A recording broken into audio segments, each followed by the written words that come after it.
We ride roller coasters for a lot of reasons, seeking out a lot of sensations. Speed, twists and turns, sustained positive G-forces, floater airtime, ejector airtime, inversions. But the most elusive of the sensations that we chase is fear.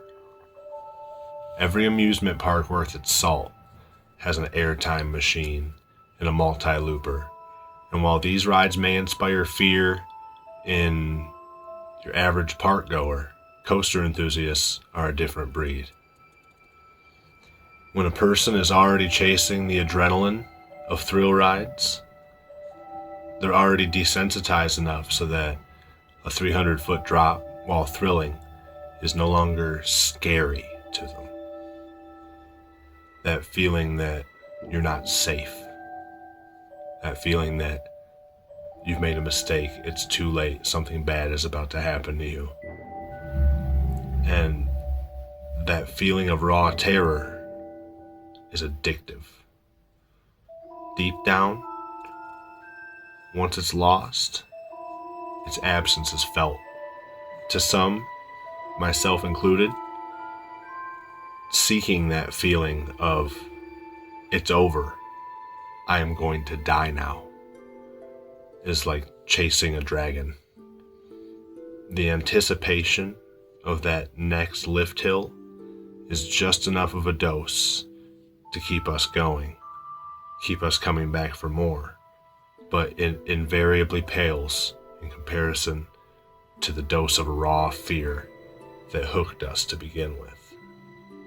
If what I'm saying also reminds you of yourself, then allow me to reintroduce you to a real hand of the gods fear. And it doesn't lie in a 300-foot drop, it doesn't lie in a violent airtime camelback, and it doesn't lie in a disorienting series of rolls and loops. This fear is hidden away in an unassuming swing set. The Scream and Swing pneumatic swing ride from S&S Sansei Technologies is the scariest ride I've ever been on in my entire life. It simultaneously shook me to my core and left me absolutely dying for another go-around. On its face, it's a flat ride, and a ridiculously simple one at that. 1 or 2 giant pendulum arms, depending on the model, with ride vehicles attached to the end. The seats on these vehicles face both the front and back of the ride. Riders are assigned a numbered position in the queue, with a corresponding seat awaiting them when it's their turn to ride. There's a running board for the rider's feet, a lap bar restraint, and that is it. The ride operator secures your lap bar in place for you. It locks, they get out of the way, and this ride begins swinging hard. It is surprising just how much torque these things operate with right out of the gate. But of course, you already expect swinging when you get on the ride. It is a swing, after all, and depending on the line, you may have just seen and heard this thing blasting back and forth for the last half hour, anticipating your turn. So you definitely are not taken off guard by the fact that these things swing fast and loud. But what will take you off guard is just how much this ride plays with gravity, and toys with you and gravity. When that pendulum gets up to be parallel with the ground, and then beyond, you completely leave your seat on this ride, and you stay out of it. You don't return to your seat the whole way down. This is beyond ejector airtime. This is beyond a 0G drop. This is a swan dive. I rode Skyhawk at Cedar Point for the first time at night during Halloween weekends, and I had just ridden Max Air like an hour and a half beforehand. Max Air had just colored my expectations of what a swing ride could do. And I went in expecting a similar flat ride experience, although not the same. But I went in expecting a similar flat ride experience from Skyhawk. Imagine my utter surprise when I found myself upside down, leaving my seat completely, with my lap bar pitifully loose around my thighs. Staring upside down at the Milky Way galaxy stretched out above my head, I felt time stand still, and I felt my body leave the seat. I felt my body leave the ride vehicle. I knew right then, in that eternal, dilated second, that I was going to die. Everything I had done before in my entire life had led up to this moment where I decided to get on this swing, go upside down, and leave the seat. And I was now a mere 125-foot fall from becoming 230 pounds of somebody else's problem down below. I couldn't feel the seat. I couldn't feel the lap bar. I couldn't feel the footrests.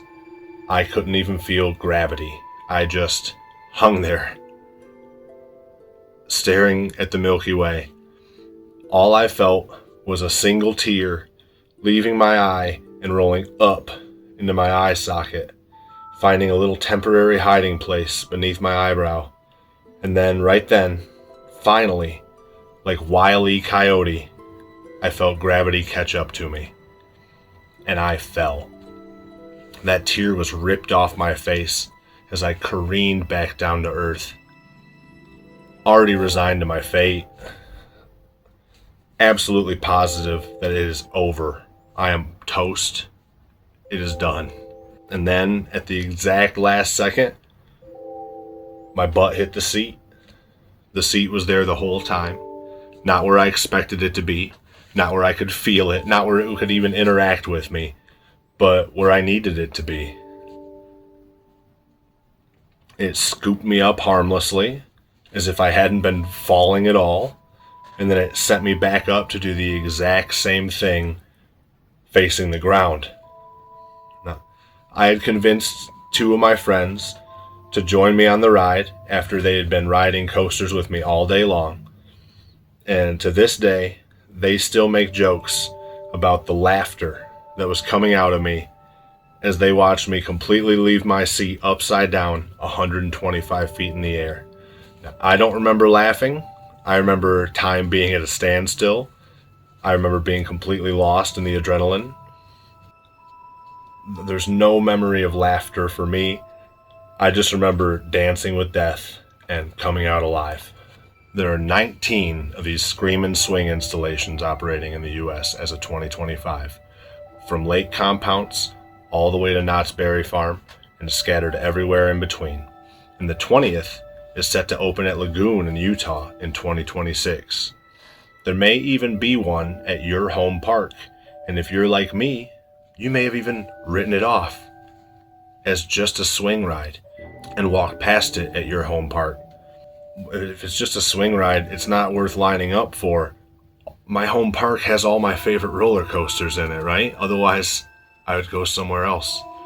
But if you're listening to this and you want an insane thrill, you want a thrill that has the potential to tickle that primal life and death part of your brain and send your adrenaline into overdrive, I implore you not to skip this ride next time you have the opportunity.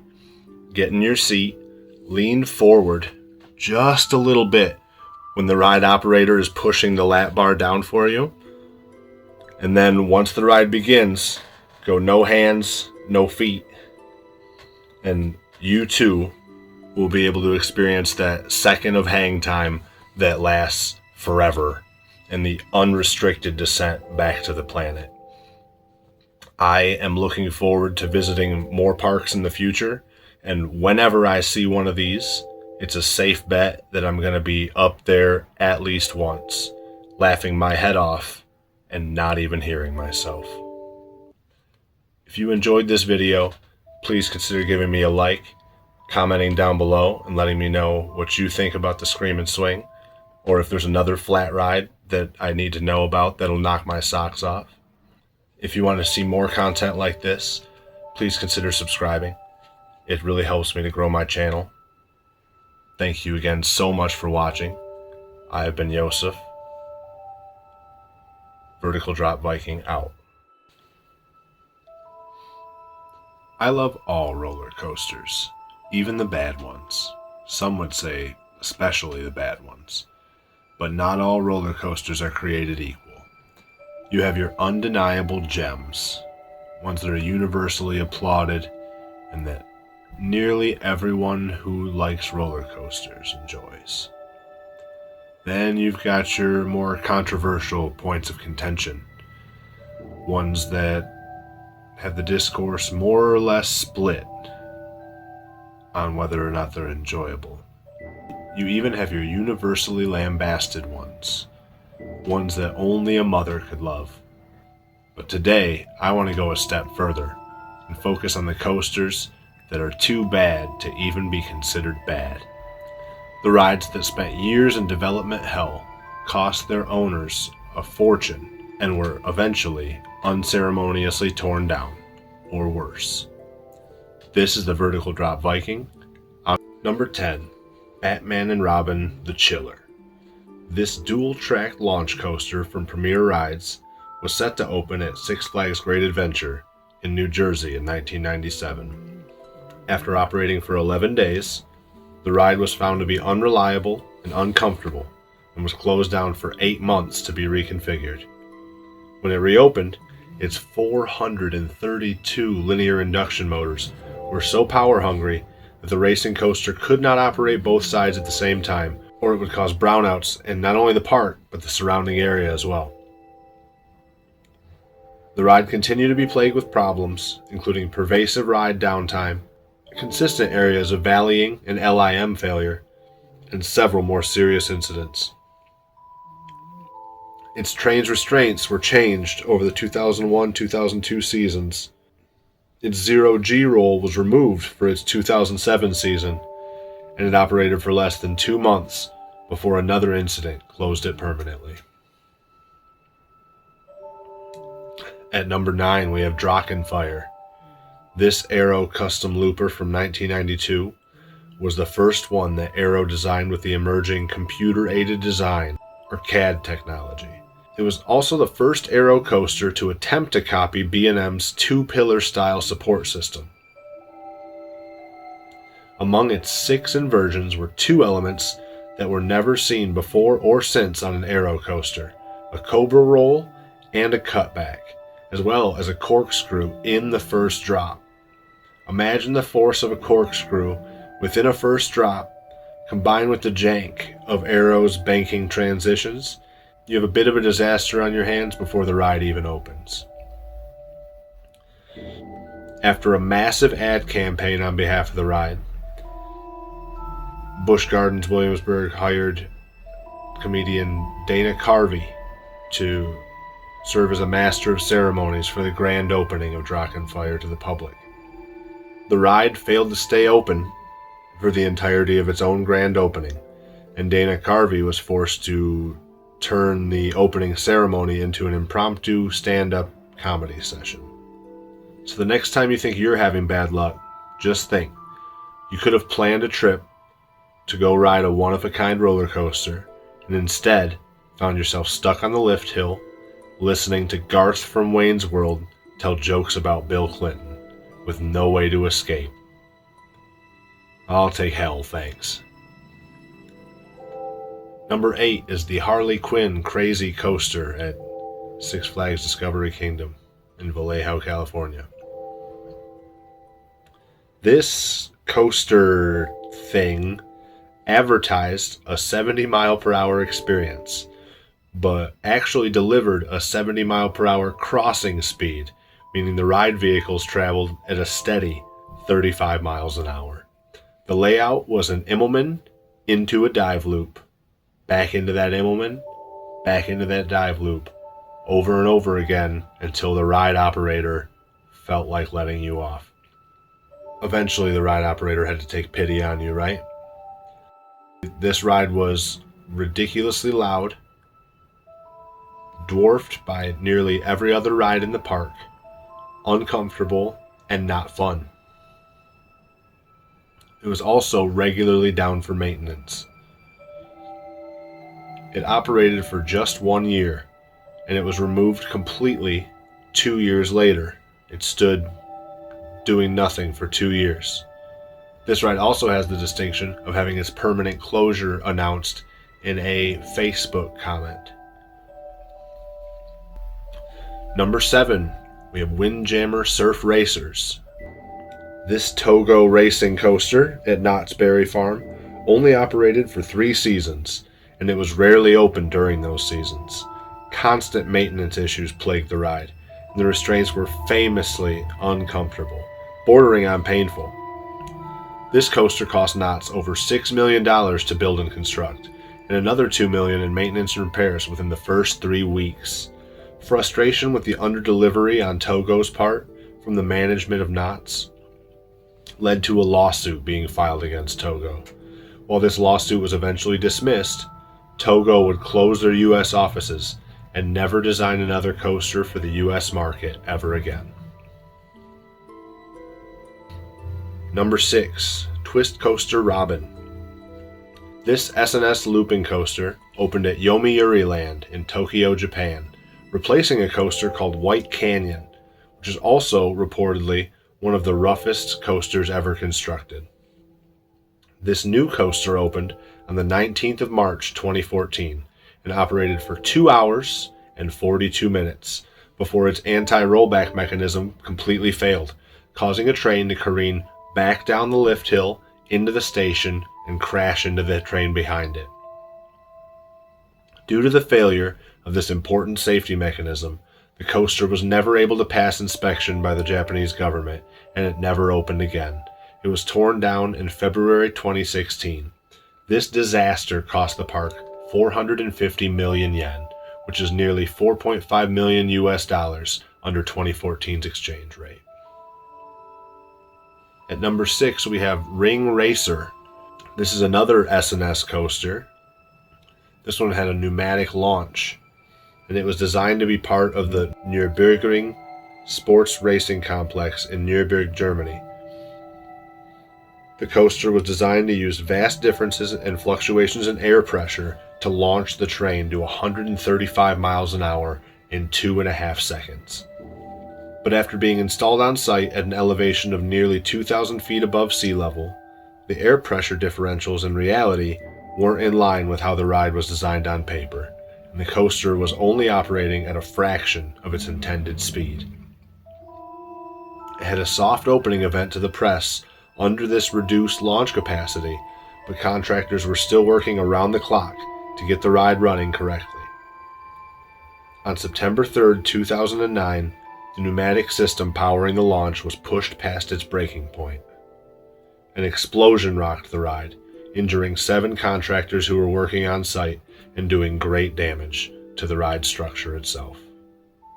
This pushed the opening of the coaster to the public back by over a year and damaged the reputation of the ride irreparably. Still, the racing complex worked to get their coaster open. In May 2011, the pneumatic system exploded again, this time luckily not injuring any innocent bystanders, but still setting back the ride's opening indefinitely. 2 more years passed, with work on the ride being a near constant event in the park. In 2013, the German government gave Nürburgring the green light to open the coaster to the public. Unsurprisingly, the weather in the German Rhineland in late October was not conducive to riding roller coasters. The ride operated for 4 days before the complex closed for the 2013 season. A new owner assumed control of the park during the off-season, and the owner announced right away they had no intention of opening the expensive coaster up for the next season. It sat, not operating, for 11 years before demolition began in summer of 2025. This ride cost the park 13 million euros. Number 4 is an Intamin half pipe on top of the Don Quixote retail building in Tokyo, Japan. This LSM-driven half-pipe coaster was engineered and constructed by Intamin all the way back in December of 2005. According to Intamin, while the 8-story department building was strong enough to support the weight of the ride, the lateral forces placed upon the building by the ride actually being in motion were too great for the ride to operate safely with people on it. This coaster sat atop the building for at least 12 years without giving a single ride before it was eventually torn down sometime in the late 2010s. It cost the business 800 million yen in 2005, about $6 million in today's money. At number 3, we have the infamous Son of Beast at Kings Island in Mason, Ohio. Arguably the most famous coaster failure, the Son of Beast, the failed sequel to Kings Island's legendary wooden coaster Beast, was plagued with problems from the very beginning. During construction, a 50 by 100 foot section of the second hill collapsed under its own weight, while being temporarily held up by tensioning cables rather than its own structure. After 2 non-fatal accidents, one of which was based on the actual structure buckling and creating a literal speed bump on the track, structural segments had to be replaced, the trains were replaced, and the loop was removed. But none of it was enough to save this ride. After 9 seasons, Son of Beast ceased operations, and in 2012, it was torn down to make room for Banshee, the world's longest B&M invert. Fun fact, Mantis at Cedar Point was originally intended to be called Banshee, but there was public outcry because Banshee was a symbol of death, and the local news picked up on it and said, Cedar Point's going to name their roller coaster after a symbol of death, and Cedar Point got spooked off of it, pivoted, and changed the name to Mantis.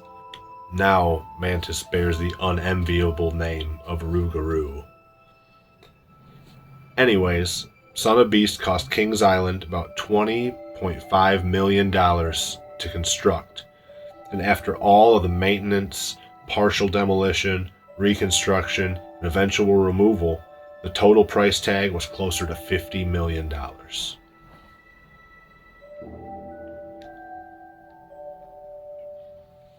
Number 2 are the abandoned B&M Hyper and Wing coasters at Hot Go Dream World in China. These coasters were purchased by B&M by the developers of Hot Go Dream World, manufactured, shipped to the site, and erected. Both of them have fully custom layouts. These are, world-class coasters. This is a Raging Bull and a Gatekeeper, but completely custom, sitting at a park in China that has never opened its doors. As of today, the Wing coaster layout has been cloned, but the Hyper coaster is a completely unique layout still to this day. And as of today, nobody has verifiably been able to say that they've gotten on this particular Hyper coaster model and rode it. A B&M Wing coaster costs on average about $20 million, and a B&M Hyper averages about $25 million. So the developers of Hot Go Dream World are in the hole in this unopened park to the tune of at least $45 million, and that's just on B&M coasters alone. At number 1, I have Orphan Rocker in Katoomba, New South Wales, Australia. Now this one takes my number 1 spot, not because of the cost, not because of some catastrophic event that left innocent people injured and left a scar on the entire thrill ride industry. No. This one makes the list because of just how long it failed.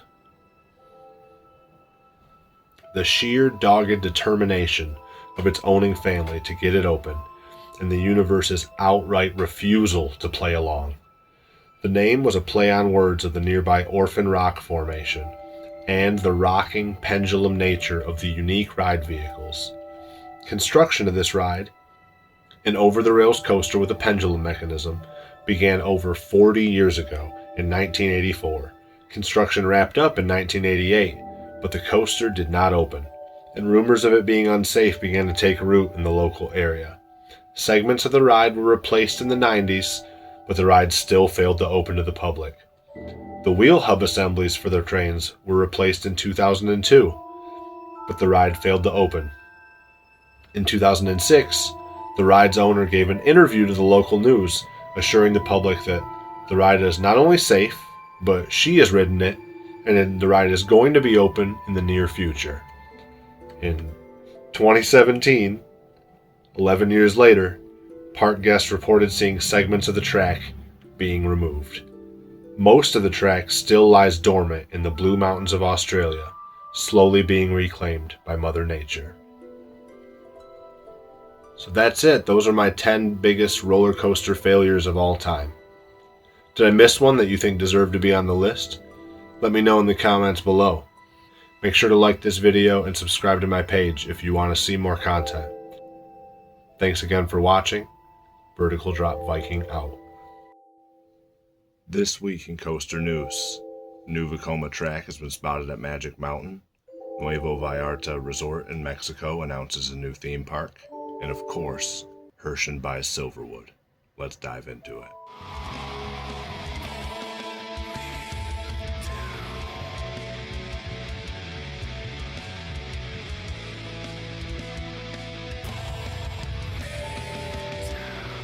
Black Vekoma supports and blue Vekoma track have been spotted at Six Flags Magic Mountain, signaling the earliest stages of construction on their first new roller coaster since 2022. According to blueprints filed with the city of Valencia, the ride is described as a Vekoma thrill glider. Now, Vekoma currently doesn't have a thrill glider model listed on their website. It could be that the thrill glider is going to be the first U.S. installation of the Vekoma suspended thrill coaster, which is the modern reimagining of the Vekoma SLC. It would be the first U.S. installation, but it wouldn't be the first installation in the world. Rumors are swirling around that this model is actually a suspended version of their motorbike coaster. Now, Six Flags has only teased that the ride is going to be a first of its kind. Whether that means first in the US or first in the world, that's yet to be seen. All the companies have bent the truth in their marketing. If you go back far enough and look, when they're announcing these new coasters, or announce that they're going to break records that are already held somewhere else in the world, especially before everybody had the internet in their pockets. It was pretty common for them to say, this is the biggest one, when the biggest one opened up 2 weeks beforehand. It happened more than once. So we can't use Six Flags saying this is a first of its kind as evidence that this is a first in the world. Vekoma has installed their motorbike model in China, in the Netherlands, and in the UK. So even if it was a regular motorbike model, if it was just a regular motorbike called Thrill Glider, it would still be a first of its kind as far as the US.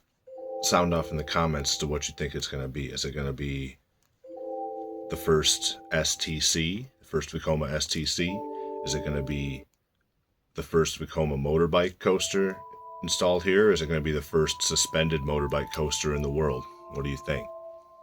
Nuevo Vallarta Resort in Mexico is opening a brand new theme park, luxury theme park, on site, called Beauty of Nature, or BON, they're shortening it to BON, BON, Beauty of Nature. It's part of their larger Vedanta World complex. It's a 2,500 acre entertainment complex on site at the Nuevo Vallarta Resort on the beach in Mexico. According to them, it's designed to be the world's first luxury theme park to appeal to adults as much as it appeals to children. It's supposed to have spas, golf courses, more than one golf course, tennis courts and pickleball courts. There's a concert venue as well as a theater. The theater is supposed to have an aquarium integrated into the theater, and Cirque du Soleil is supposed to play there. The theme park itself, which is supposed to have an Aztec theme generally. We know the name of 3 of the lands of this Aztec theme: Fantasy Gardens, Empire of Light, and Land of Legends.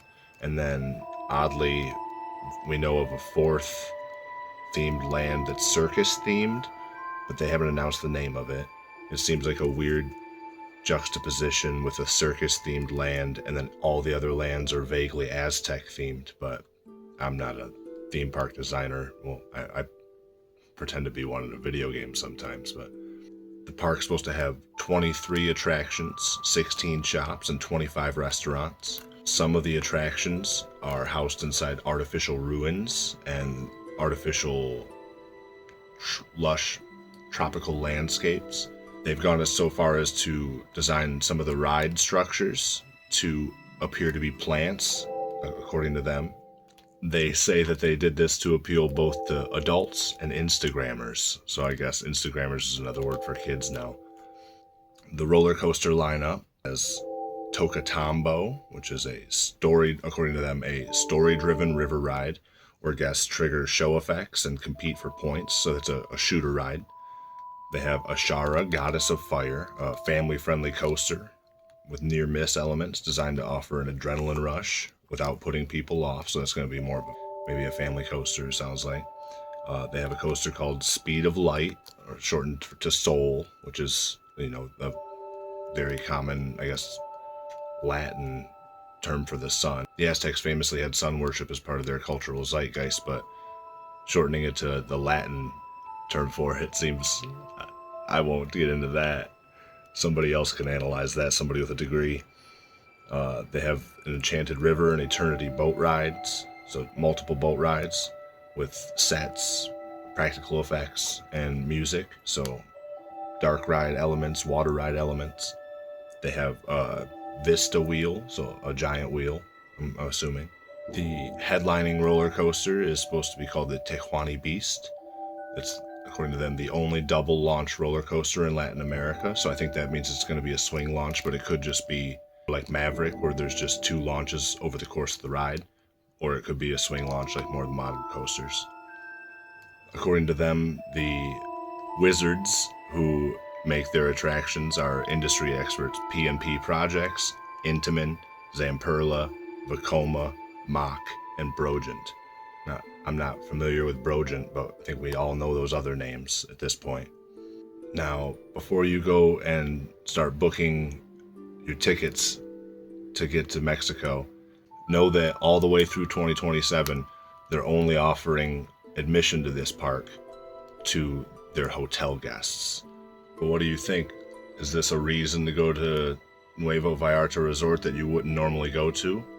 Or do you think this is going to bring in people to the general fandom that normally wouldn't go to roller coaster parks, people who normally go on cruises and go to resorts? Are you looking forward to riding the Tehuani Beast? Sound off below. Last up, we have the news that everyone's talking about already. The news that is certain to delight any coaster enthusiasts who have OCD. The owners of Silver Dollar City and Dollywood have purchased Silverwood. This is really interesting news coming right off the heels of the Six Flags America closure and the Six Flags announcement that more parks are going to be closing in the next coming years. So right when Six Flags announced that they're going to divest themselves of parks, Herschend is like, well, that's funny because we're buying parks. It's like when Six Flags is zigging, Herschend announces its intention to zag. If you haven't heard, Silverwood, the largest theme park in the Pacific Northwest, has been purchased by a company based out of Atlanta, Georgia, that owns several theme parks. Among the ones I already listed, it owns Kennywood, Kentucky Kingdom, parks all over the country. This is their first foray into any market that's northwest of Iowa, so this is quite outside of their normal stomping grounds. But there are whispers online, not rumors like the ones that I told you about in the first story. Those were reported on by a reputable news source. There are whispers online, just something I keep seeing repeated, that Herschend has its eyes on Knott's Berry Farm next. Now, again, I'm not saying that Herschend is buying Knott's Berry Farm.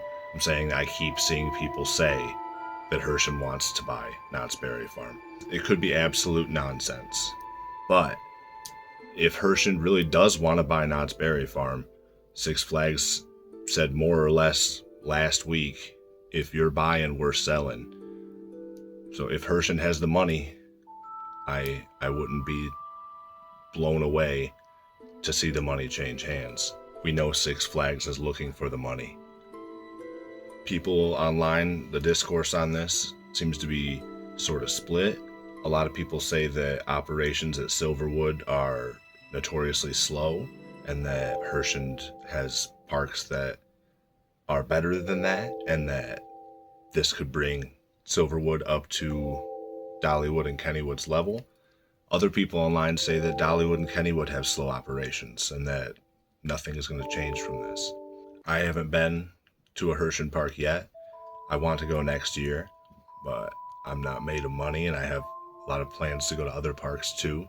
I have that Six Flags pass already paid for, so it might be hard for me to justify paying money to get into the gate of a different park when I have admission to other parks paid for.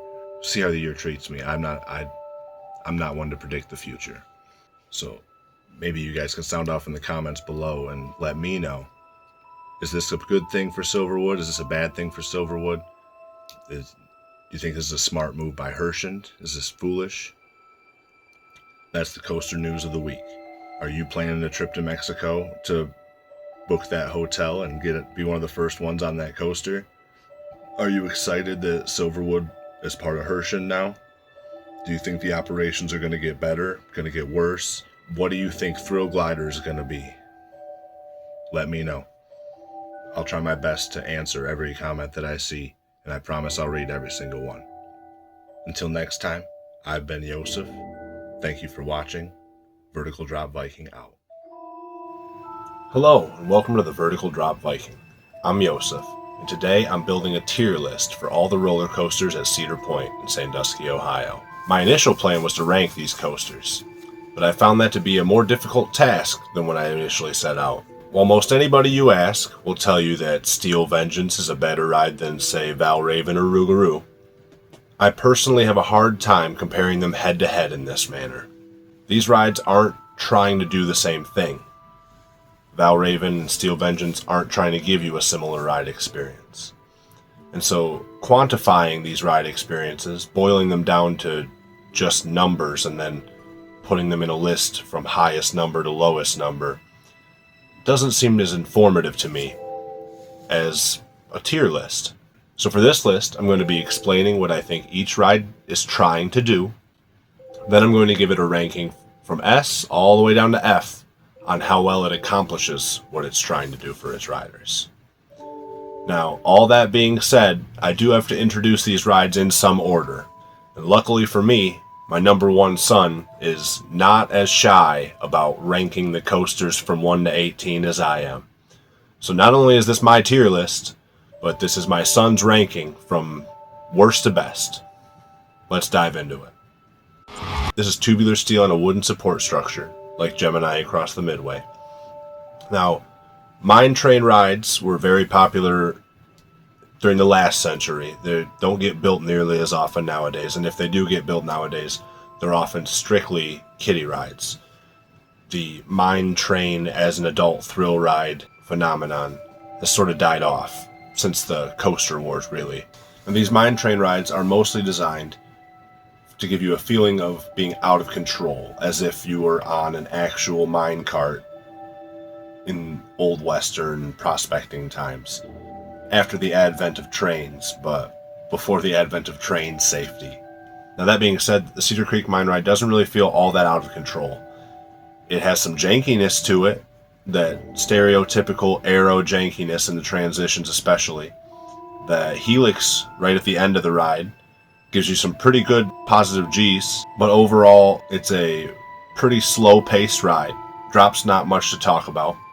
There are 2 lift hills on this ride, so when you're done with the first half of the ride, the pacing is completely obliterated and you are dragged slowly up another hill. The scenery on this ride is great. There's not a whole lot of water interactions at Cedar Point besides that tiny drop on Cedar Creek Mine Ride out over the water. And it's got, up until Gatekeeper was installed, probably the best head chopper effect in the park when you duck underneath this section of track.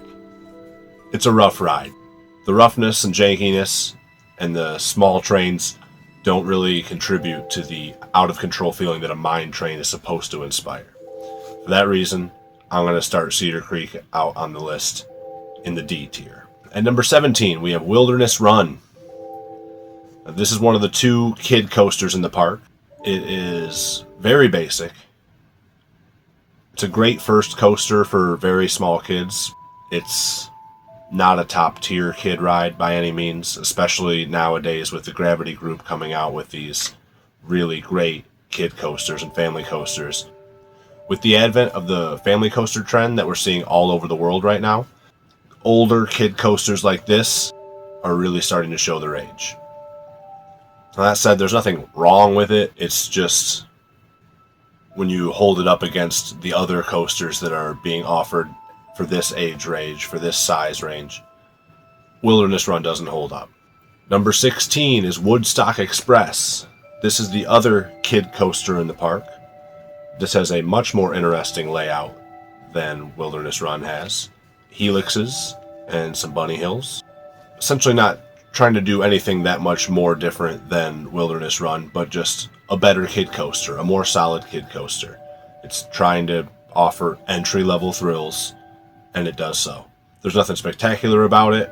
It could use maybe a little more introductory airtime, a little less reliance on the helixes, especially considering that on modern coasters, helixes are typically put in to give you strong positive Gs. This coaster never reaches enough speed to make you undergo any sort of positive Gs. It's a middle-of-the-road coaster. Again, not as good as the Gravity Group's current offerings for families or Vekoma's current offerings for families. Even B&M's allegedly rattly current offerings for families. So for that reason, I'm going to put Woodstock Express in the B tier. Coming up at number 15, we have Rougarou. Now, my son was really looking forward to riding Rougarou. It was closed when we went in August, and it was closed when we went on closing day. For that reason, it's down here towards the bottom. Not because he didn't like the ride, but because he wasn't able to experience it.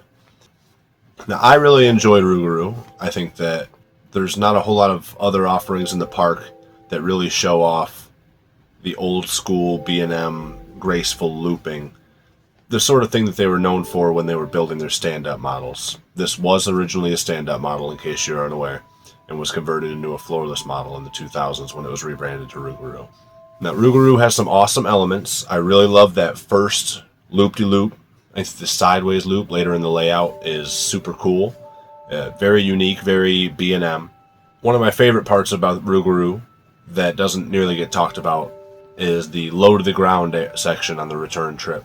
Even though this is not a particularly fast coaster, when you're banking so close to the ground, you really get a sense of speed, even if speed isn't really what you're undergoing. 35 miles an hour this close to the ground feels a lot faster than 50 miles an hour 30 feet up. In the same way that when you're flying in an airplane at 500 miles an hour, the ground seems to be creeping underneath you, when really you are tearing through faster than you'll likely travel on anything else in your life. The perspective keeps things relative. Now, with all that said, Rougarou's stats aren't impressive. Coaster enthusiasts will be the first one to tell you that it feels like a stand-up layout, and that the floorless conversions aren't always successful in creating thrilling experiences. I think that Rougarou is a pleasant ride. It's an enjoyable ride. Shouldn't be ranked as a high thrill ride like it is. I think Rougarou is the king of the family thrill at Cedar Point. But it does have its detractors, and it's hard to argue with some of the arguments. For starters, the over-the-shoulder restraints that they used on these trains are notorious for taking shorter riders and rattling their head back and forth. Now, I've never had this problem, but I'm, again, too tall. Like they've tried to disqualify me from riding Millennium Force twice this season because I am too tall to ride Millennium Force. But I can limbo, so don't worry about it. It is hard for me to say that I think that Rougarou is the king of family thrill at Cedar Point when your kids are going to bounce their ears off the over-the-shoulder restraints unless they have a stronger neck. So if you got a little kid that's in wrestling, he's going to love Rougarou. If your kid's not very athletic and he's, just over the height limit, if he's 4'3", 4'4" or something, he or she might be bouncing his or her ears off of the over-the-shoulder restraints, which are hard plastic, and they're going to tell you they don't like roller coasters. So there's a give and take there. For that reason, I'm going to put Rougarou in the B tier. It's a great looper. It's a great family thrill ride. It's got its problems, and its problems are hard to ignore. At number 14, we have the Blue Streak. Now, this was my first roller coaster ever. I have a special soft spot in my heart for this roller coaster. I always will. I was very scared when I got brought onto it. Excited, but scared. It was a whole new experience when I rode it some 25, 26 years ago. And I was very excited to bring my son onto it to continue the tradition. My dad brought me onto it when I was, about to be a teenager, and I get to bring my son on it when he's a teenager. It's exciting. All the soft spots in my heart can't save this ride from Cedar Point maintenance over the last few years. This is an entirely wooden coaster on a beach, on a peninsula, in a freshwater sea that freezes in November and thaws out in May. I'm exaggerating a little bit, but you understand. The wind coming off of Lake Erie has not done any favors for Blue Streak. The heavy trains rolling over it all summer long has not done any favors to Blue Streak. It is in rough shape. I don't think that just a retrack is going to fix it. I think that there's structural issues with Blue Streak. It feels like there are potholes growing in Blue Streak. It was pretty rough in August, and when I came back in September and rode it with my friends, it was among the rougher wooden roller coasters I've ever ridden. Blue Streak is just as rough as Wolverine Wildcat this year. Now, I saw online recently that they're redoing the trains, at least doing an overhaul of the existing trains. So maybe that will help for next season. But not only is it going to need a full wooden retrack, but there's definitely some structural issues going on with Blue Streak. It is one of the more rattly experiences that you can have. Definitely the most rattly experience you can have in the park. Blue Streak is in rough shape. It can be turned around, but I don't know if they're going to. And for that reason, I'm going to have to put it at the C tier. At 13, we have the Spinning Wild Mouse coaster on the boardwalk. Now, this is the one credit in the park that my son has that I don't have. I've never gotten to ride this. I'm not overly excited to ride it. I'm not big on spinning rides. I can say that looking at it from the outside, it looks less impressive than a lot of other wild mouse coasters I've seen. I mean, besides the spinning element, I haven't seen a lot of other spinning. I know there are other spinning wild mouses like Ragin' Cajun. I know that there exist. But when you compare the spinning wild mouse at Cedar Point to Ragin' Cajun, it comes up drastically short in a lot of ways. This is the most basic wild mouse layout that you can. This is like an off-the-shelf wild mouse layout that happens to spin around, and it draws some of the longest lines in the park. Obviously, the trains can only hold 4 people at a time. It's just a car, not a train, really. So that causes a certain capacity backup, and combine that with the fact that a majority of the ridership are kids. Some of these kids are going to need to hear instructions from the ride operator 2 or 3 times before they follow them. Get back behind that line. Don't stand up yet. Don't sit down yet. When the main ridership of the ride is kids, you're going to bump into these problems. A lot more than the rides where the height minimum is closer to 5 feet. Plus, while you're in line, they're going to yell random numbers at you, and they're not even the funny numbers. They're funny numbers to them, but it's like a couple shy from our funny numbers. So I don't want to put this at the bottom just because it's a lackluster wild mouse. It draws in the kids that it's trying to draw in. It gives one of the only spinning experiences that you can get at Cedar Point. But it's not a Cedar Point class ride. You'd think that at the park that is always out to break records and have world firsts, that they'd have the biggest spinning wild mouse, or at least the most thrilling spinning wild mouse, or at least the most something spinning wild mouse, and not just that off-the-shelf spinning wild mouse. And so, middle-of-the-road coaster, I'm going to give it a middle-of-the-road ranking and put it right at C. At number 12, we have Gemini. I really like Gemini. It's another one of those coasters that I got to ride on day one of my enthusiast journey back in 2000 or 2001. It is definitely in rough shape. This is another aero coaster with tubular steel track on a wooden support structure. Another one that's slowly rotting while we watch. Aero's not around to sell them replacement parts or to fix anything that goes wrong. And so it's just been up to Cedar Point to find contractors to keep this thing in operation. And the last couple of years, by all accounts, it has not been in operation. Either it's sat completely dormant or one side has been running. And it seems to be mostly the red side that's been running. The blue side wasn't running any of the 3 times that I went this season. And the red side was only running one of those 3 times. So when all season your racing coaster isn't racing, you got a problem on your hands. Especially when you're on a tier list where some bald guy is trying to decide how well your coaster does what it's trying to do. How well does your racing coaster race? It doesn't. For that reason, I'm going to put Gemini at a C. There's nothing wrong with the ride experience. It's just you can't ride it. At number 11, Sun number 1 has got Corkscrew.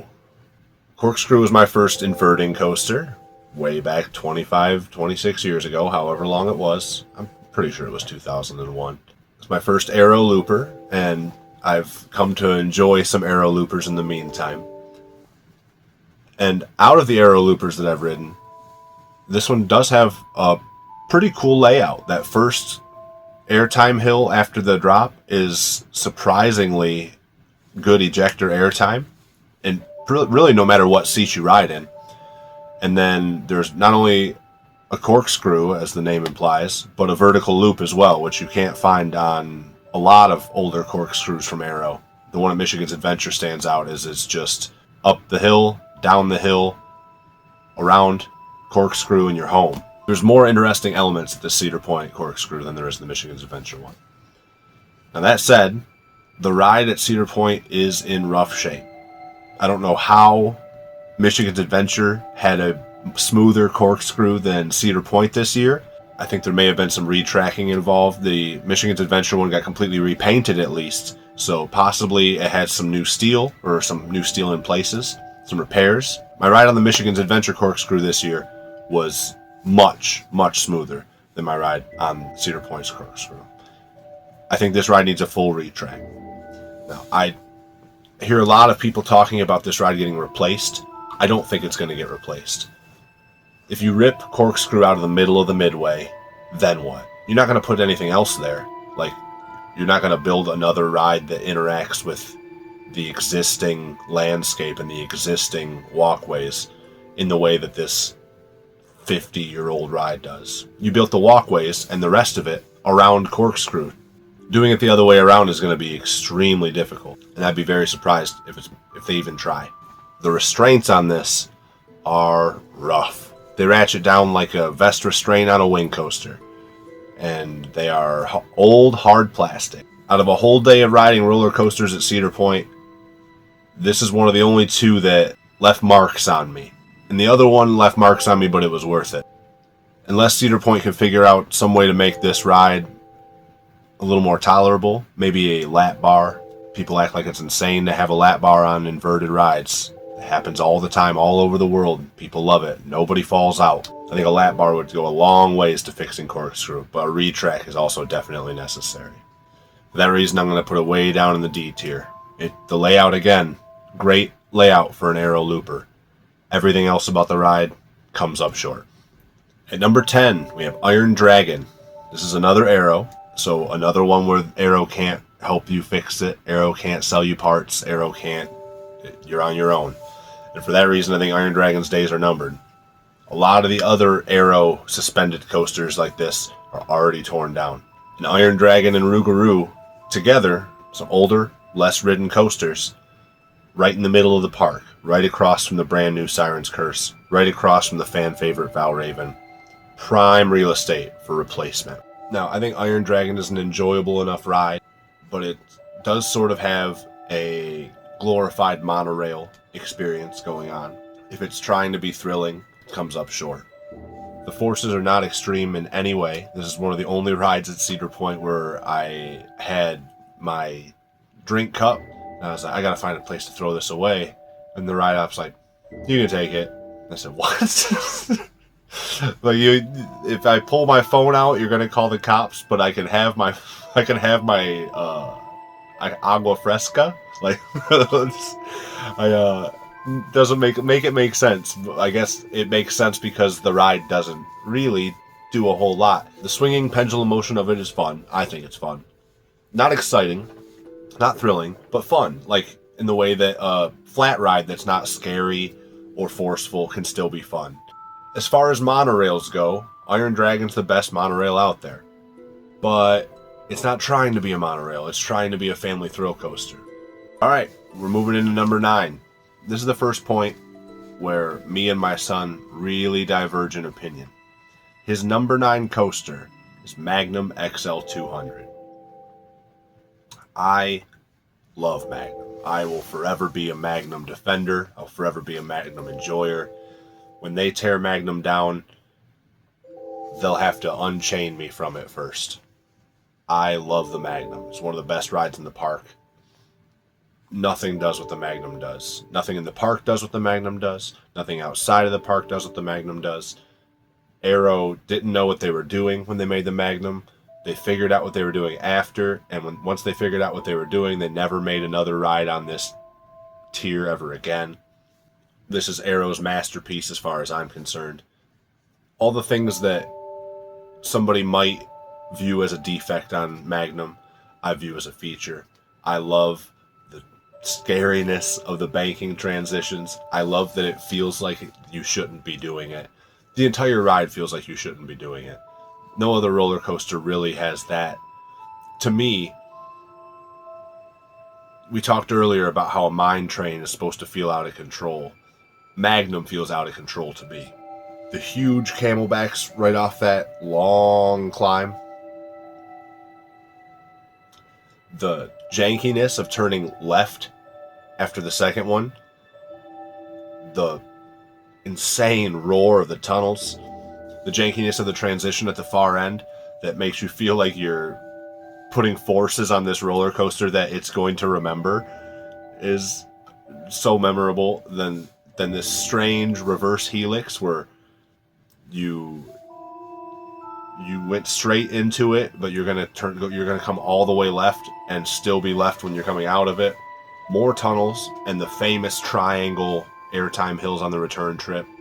I've heard people say that they only enjoy riding Magnum stapled because of these triangle airtime hills. But I personally love the feeling. It feels like they're trying to rip you out of the seat. Every single one of them feels like it's trying to rip you out of the seat.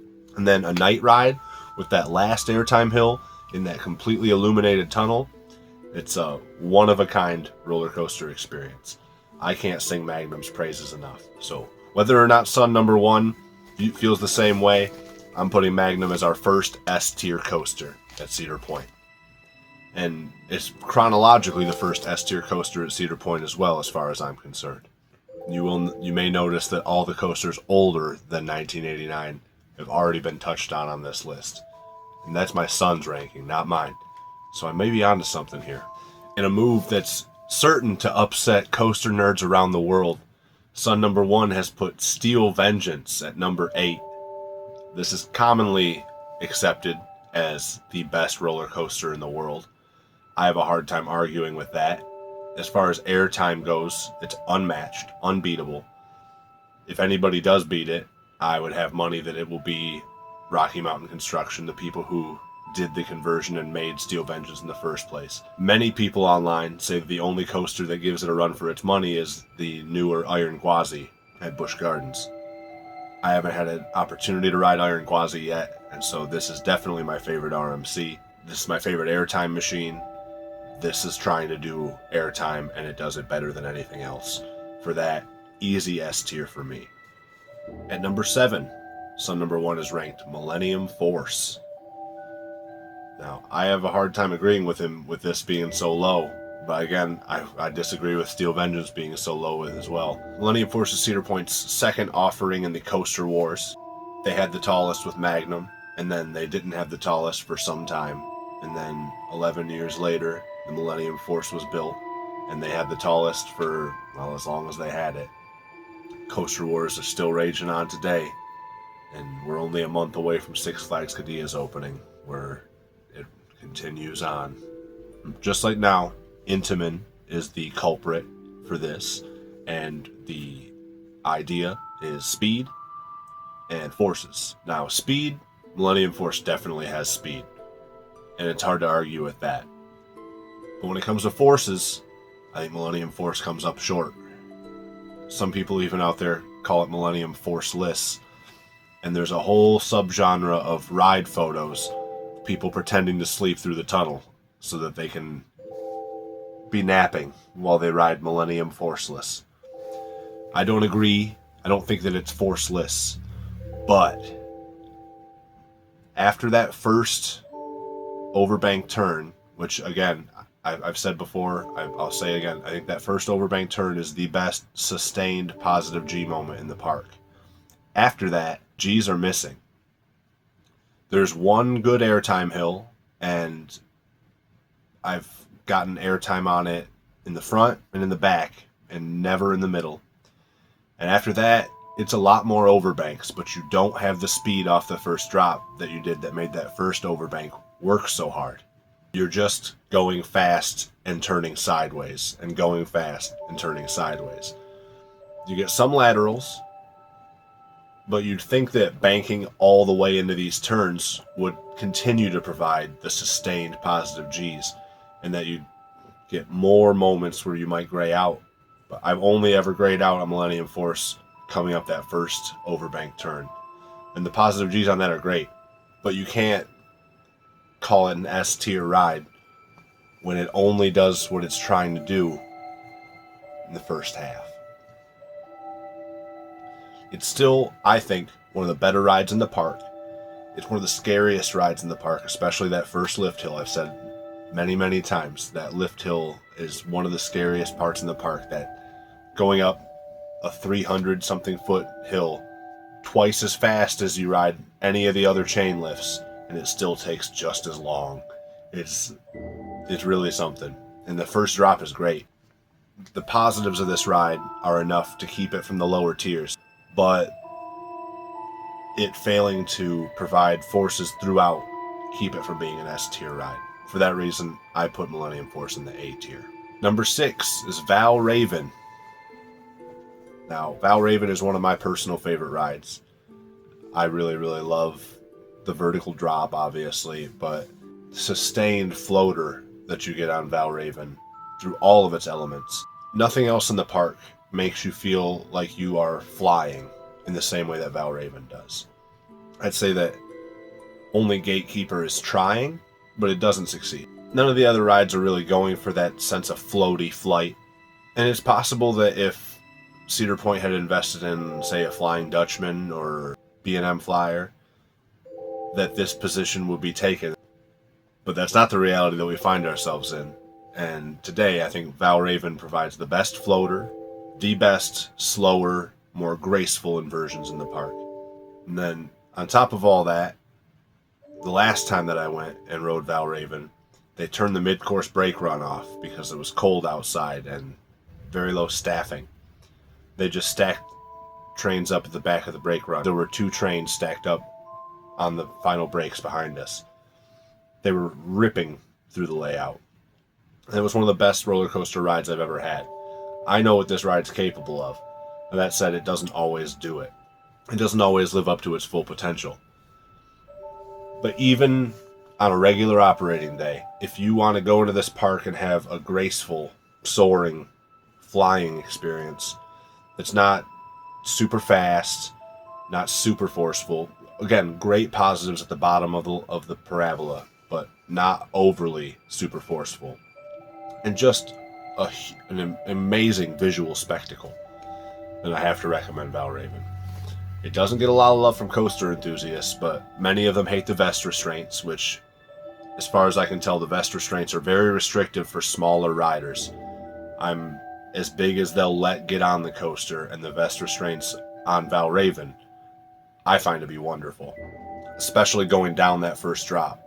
The vest gives for me. If it doesn't give for you, I definitely understand why you don't like it. If it didn't give for me, I wouldn't like it either. In fact, we'll be getting to that in the next entry. So all that said, one of my favorite coasters, I have to put Valraven at the S tier. And really, if the Vertical Drop Viking didn't put Valraven in the S tier, the Viking-themed vertical coaster at Cedar Point, who would I be? At number 5, we have Gatekeeper. Now, my son putting Gatekeeper above Valraven and above Millennium Force, a little bit of the slap in the face to me, but I'm not offended. He's free to have his own opinion on it. I really, really do think Gatekeeper is a wonderful ride. The visual spectacle of it being at the front gate is often talked about as one of the best front gate interactions in the world. I do hear some good things about some others. I hear some people say that there are better front gate interactions than Gatekeeper, but not many. Gatekeeper has one of the coolest first drops in the park with its wing over drop. There's not a whole lot of places in the park where you get that experience. It definitely is reminiscent of the Zero G roll on Valraven, the way that most of the riders are on either wing, and you have this huge rotational movement that translates to more to floater than it does to any sort of ejector. Gatekeeper is not trying to give you strong airtime, even on its hills. Gatekeeper is an inversion machine. An extremely graceful one at that. And Gatekeeper is the king of the head chopper effect. When I first rode this coaster, I may or may not have noticed a sign in the station that said I was too tall to ride it, but nobody noticed besides me, and so I rode it. But Gatekeeper was one of the few rides that I went into completely blind. All I knew about it was that it was at the gate and that it was a wing coaster. I didn't know just how often it was going to make me feel like I was going to smack my head or feet into the ride structure. And when you just read a sign that says you have to be a couple inches shorter than you to ride this ride, and then you see the ride structure coming at your face, you get a whole extra helping of fear, a whole dish of it. Here's my ride photo from the first time I rode Gatekeeper, and in no other ride photo, in no other roller coaster will you see this level of defensiveness from me. I've ridden it several times since then, and I'm very relaxed on it now that I know it's hustle. But that first ride on Gatekeeper, I wish I could go back and ride it for the first time again, because I really was terrified, and that's worth the price of admission. Now, there are a couple of things I can knock against this coaster. One of them, I mentioned earlier that the vest restraints on Valraven don't bother me at all. The vest restraints on Gatekeeper are not created equal. They ratchet down on you pretty much no matter what you do. It's a lot easier for me to hold my Valraven vest exactly where I need it to be to get airtime on that last hill and to really fully experience all the floater that Valraven has to offer, all that zero G. Gatekeeper, that thing wants to give you a hug. And I feel like that thing's getting tighter on me in the brake run when I'm not doing anything. It's a very restrictive restraint. It doesn't give like the Valraven one does, just an inferior restraint in general. To top that off, there are now wing coasters with similar stats here in the US that have launches. Following their Cedar Point logic from earlier, if you have a wing coaster at Cedar Point and it's still the biggest, but it's not the baddest, Well, you have a little bit of a problem. And I don't think that this layout would benefit at all from a launch. You don't want to launch up to a wing over dive. It might be a little unfair to knock Gatekeeper down a couple of points just because there are better wing coasters in the world that are trying to do something slightly different, but I can't ignore it. That, combined with the restrictive ratcheting vest restraints and the very lackluster finale, mean I have to knock Gatekeeper down from S to A tier. It does everything it's trying to do, but it has a couple of glaring issues. At number 4, we have Maverick. This is a top tier ride. I haven't had the pleasure of riding Velocicoaster yet. By all accounts, it's a better version of this, but this is a very special ride. This is a great ride. This is my first launched coaster back in 2009, 2010, when it was still fairly new. It was the longest wait in the park then. It's the longest wait in the park today on a lot of days. Its capacity is down lower than Siren's Curse's capacity, even though it runs 4 trains, because those trains have a very, very small ridership capacity.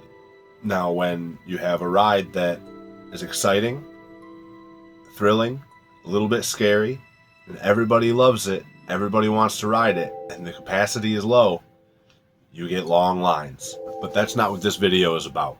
This video is about what the ride's trying to do and how well it does it. Maverick is about speed. Maverick is about rolls, strong laterals, decent airtime, and Maverick does all these things with a vengeance. Maverick's first launch is awesome, and it's still sort of reminiscent of a lift hill coaster. Not all launched coasters start with their biggest hill anymore. They don't have to. Maverick still does. It's very cool. Sheer vertical drop. Not a long one, but it's sheer vertical drop. I'm a sucker for a vertical drop.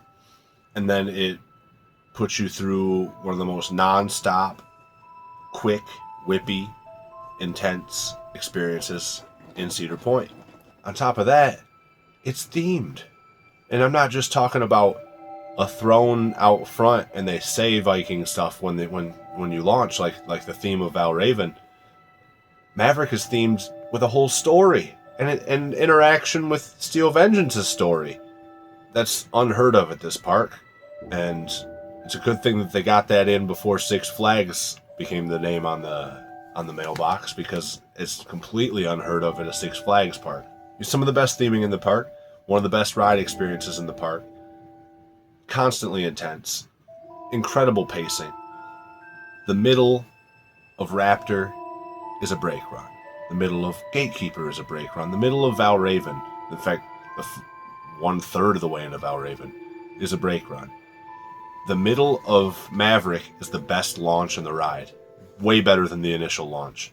Way more exciting. And then if you happen to be lucky enough, like I was, to get a ride on Maverick where they turn the trim brakes off, the airtime on the hill after that second launch is absolutely incredible. It's a great ride. S-tier ride, easy. Alright, we're entering the top 3. I'm very surprised to see this unseated. When we went in August, this was his favorite, but number 1 son put Raptor at number 3. Raptor is an incredible ride. It's the oldest B&M in the park. This is one of the best B&M inverts in the world, and it's 30 years old. It'll be 32 this season coming up. It is an iconic ride. One of the most intense rides in the park. It definitely has the most intense laterals, I think. The rolling inversions on Raptor absolutely tear you around the track, even more so than Maverick does. Raptor is just outright intensity from start to finish. Even the tiny little brake run at the top makes you think that maybe you're going to get a reprieve, but then it sends you into the hardest helix in the entire park, and one of the only places in the park that gives Millennium Force a run for its money on sustained positive Gs. Raptor grabs you by the midsection and swings you around until your feet are full of all your blood, and it's a wonderful, wonderful time. It's the loudest coaster in the park. and I love the sound so much it's my text message ringtone. I think Raptor is a perfect ride. I can't think of a mean thing to say about Raptor, and so I won't. S tier. At number 2, we have the newest addition at Cedar Point, the Siren's Curse. Now, I just did a full video review of this, so if you're interested in that, please check out the rest of my channel. I'll put it right up here. But if you don't have time for that, I make it short and sweet and say that Sirens has a perfect ride experience. Some of the least dead time in the park. Only Maverick and Raptor are on par with Siren's Curse for the pacing and non-stop intensity of the layout. Siren's Curse has its gimmick. Its gimmick hits hard. I'm not here to poo-poo on its gimmick. The gimmick works, and I like it. You get dangled by your sternum. Weird-ish Vekoma vest restraints. You definitely need the vest restraints on this. There's no way that a lap bar would do, because you are dangling by these. The vest is like a spider web holding you up from plummeting down to your doom. And then after about 6 seconds of dangling precariously on the edge of this cliff, you corkscrew down and start a very intense layout.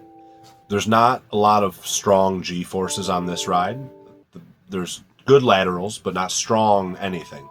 No sustained positives, no real positives to speak of at all. Good airtime, respectable airtime on the top of its hills and hops. Nothing trying to throw you out of your seat like Steel Vengeance. What it's trying to do is present you with its gimmick. It does that, and then after its gimmick, give you a intense and rapid fire ride that's not overly long. It does all of that. It does a great job of doing it.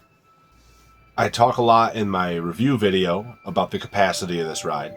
It's just as bad as Maverick's, and it's much newer than Maverick, almost 20 years newer than Maverick. So its capacity problems are exacerbated by its newness, its freshness. Everyone wants to ride this. Even people who don't know what it's like want to ride it because it's new. People come back to Maverick because they know it's great. People are still finding out that Siren's Curse is great today. And so it only running 1,000 potential riders an hour, and those are perfect riders who follow all instructions and know exactly where to be, where they're supposed to sit. They're riders that don't exist. It's a major point against this coaster. But again, that's not what this video is about. I'm going to refrain from putting it at the S tier, just because it's a very short ride compared to the other rides at Cedar Point. The shortness of the layout, the sort of mildness of the vertical Gs, those are going to keep it out of the S tier for me. But again, this is a very high A tier ride. Top of the A tier. I'm a big fan of Siren's Curse. And last, but certainly, definitely not least, my son has Top Thrill 2 as his number 1 coaster at Cedar Point, and his number 1 coaster ever, because he likes it better than all the ones at Michigan's Adventure. What is there to say about Top Thrill 2? This is one of the few coasters where I don't think you need me to tell you what it's trying to do. The fastest and the tallest. And that's that. Now, in its initial form as Top Thrill Dragster, son number 1 never got to ride it. I rode it many, many times as Top Thrill Dragster, and I loved it. But Top Thrill Dragster does not hold a candle to Top Thrill 2. The experience of tearing backwards, the deliberate rollback, the rollback that everyone wanted on Top Thrill Dragster is a part of the ride. Not only are you rolling back, but you're rolling back all the way through the station. They have the track changed over so that by the time that you're coming backwards, you're not going to interact with the station whatsoever. You're going to fly past it at 100 miles an hour backwards and go 400 feet up a spike and float there for what feels like forever, and then come tearing back down like a bat out of hell. The experience for me of riding this with my number one son, even though he was terrified to get on it, and watching him overcome his fear and getting to be a part of that with him is something that I will remember for my entire life. I already loved this coaster before he was ever born, when it was Dragster, and now that he's becoming a young man and he's conquered it and I got to conquer it right there with him, this is an experience that I'll cherish forever. But not even talking about my personal subjective experiences, there's nothing bad to say about this coaster unless you're expecting it to do something it doesn't do. Now, with the original layout of just Top Thrill Dragster, it would be easy to point to King Ka and say, well look, there's a bigger one, and it has an airtime hill. This doesn't have an airtime hill. This is the worst one. I never got to ride King Ka, and it's in a pile somewhere, being melted down for scrap, most likely. And so I'm not here to compare it with King Ka or its airtime hill. I'm here to figure out what it's trying to do and tell you how well it does it. And this thing puts you through forces that you can find nowhere else in the park. And honestly, just the experience alone. If there was a flat ride that just did the back half, that there was a flat ride that was just a reverse spike that sent you up 400 feet and then brought you back, it would be a top tier flat ride. It's the most unique and exhilarating experience, completely worth the price of admission. The feeling that your guts give you when you are going 100 miles an hour up and backwards it can't be explained. It has to be experienced. And for this reason, Top Thrill 2, my son's number one coaster at Cedar Point, is going to be at the top of the S tier for me, right there with my other favorites. So that's it. That's all 18 coasters at Cedar Point. What did I get wrong? Did I put your favorite too low? Do you disagree with some of my favorites being so high?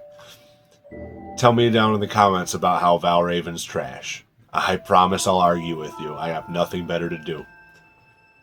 If you enjoyed this video, please consider giving it a like, checking out my channel, and giving it a subscribe. It helps a lot in growing my audience. And it'll allow me to invade your homepage next week with more coaster content. Thank you so much for watching. I appreciate you very, very much. I've been Josef. Vertical Drop Viking out. Hello, and welcome to the Vertical Drop Viking. I'm Josef, and today we're going to be diving into the coaster news of the week. The biggest news of the week is Six Flags has changed the terms, conditions, and prices of all of their silver, gold, and prestige passes. Most notably, the All Parks Passport has been removed from the Gold Pass for all but 6 of the parks. That means if you bought your Gold Pass after November 6th, it is not going to get you into any park except for your home park, except for the park that it was purchased, with a few exceptions. There are 6 full exceptions and some other asterisks. Let's take a look at this spreadsheet created by Reddit user M. Johnson, 1971. You can see here Cedar Point, Darien Lake, Fiesta, Texas, Frontier City, Over Georgia, Great Adventure, Great America, all now have silver passes. They weren't offered last year or in any previous years. Magic Mountain has a cheaper silver pass, which is interesting.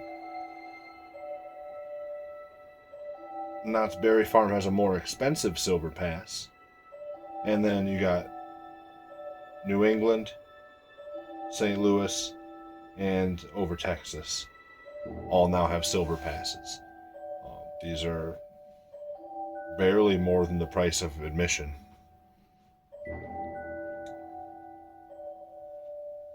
Then on to, again, what I think is the biggest news of the week. The All Park Passport has been removed from the Gold Pass for all parks except for Great Escape, Hurricane Harbor Splash Town, Michigan's Adventure, Schlitterbahn Galveston, Schlitterbahn New Braunfels, Valley Fair, and Worlds of Fun.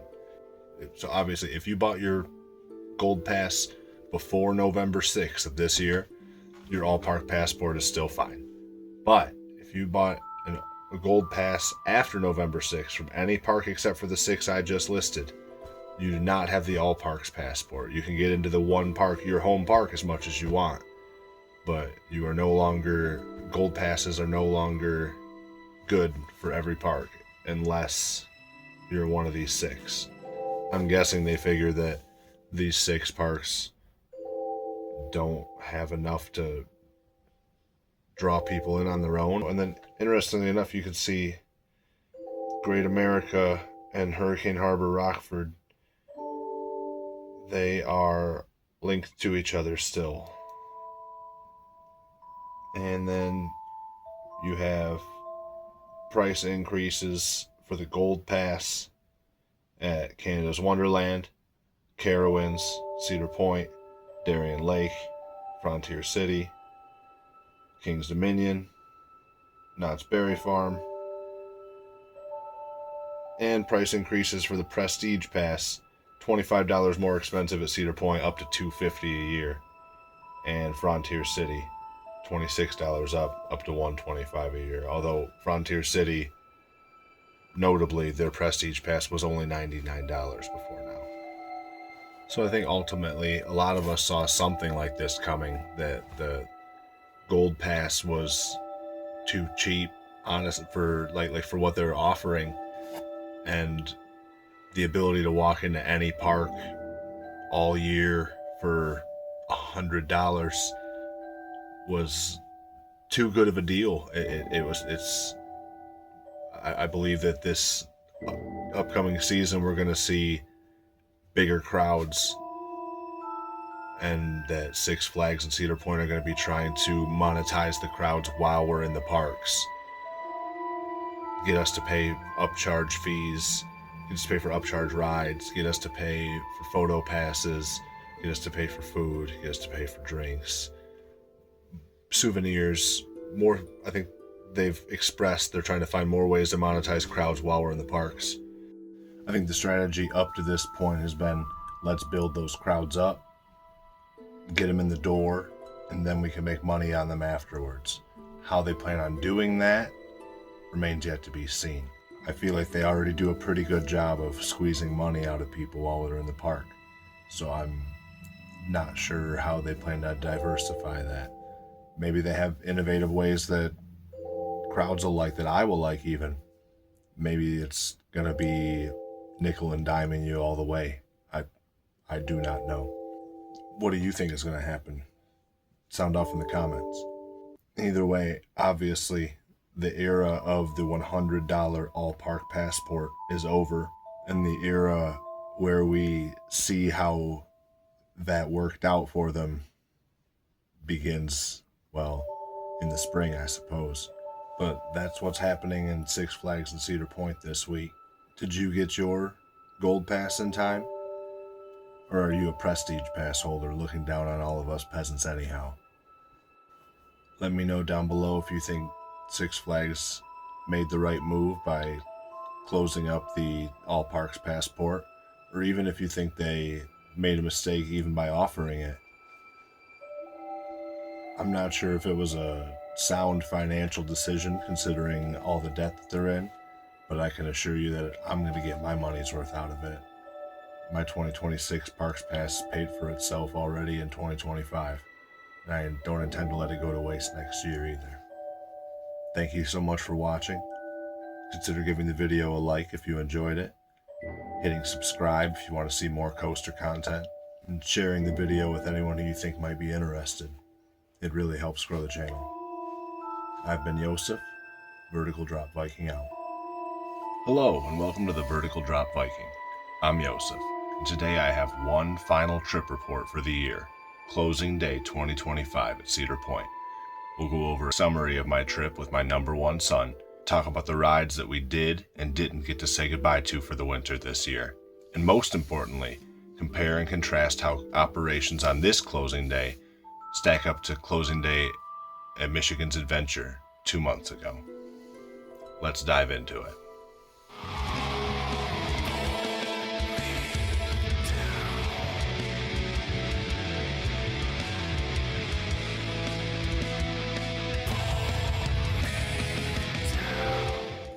My oldest son turned 14 earlier this summer, and to celebrate his birthday, we went to Cedar Point. We both have been coaster fans for some time, me since I was 11 or 12, him since he was 6. But it had been some time since we'd made a trip together. On that trip, I managed to ride every single coaster in the park, but my number one son couldn't quite find the courage to ride Top Thrill 2 or Steel Vengeance, and Rougarou was closed for the entire weekend that we were there, so he didn't get to experience that one either. This trip hooked me like never before, and so I bought my season pass at Michigan's Adventure and brought him there for closing day, before then using that season pass to go back with my friends for Halloween weekends and get Steel Vengeance and Rougarou under my belt. As the final day of the season approached, I took a good long look at the calendar and decided that I personally couldn't go 7 months without riding another roller coaster. So I booked a ticket for my son, and we headed out. The weather was beautiful. It was a chilly day, but it wasn't cold.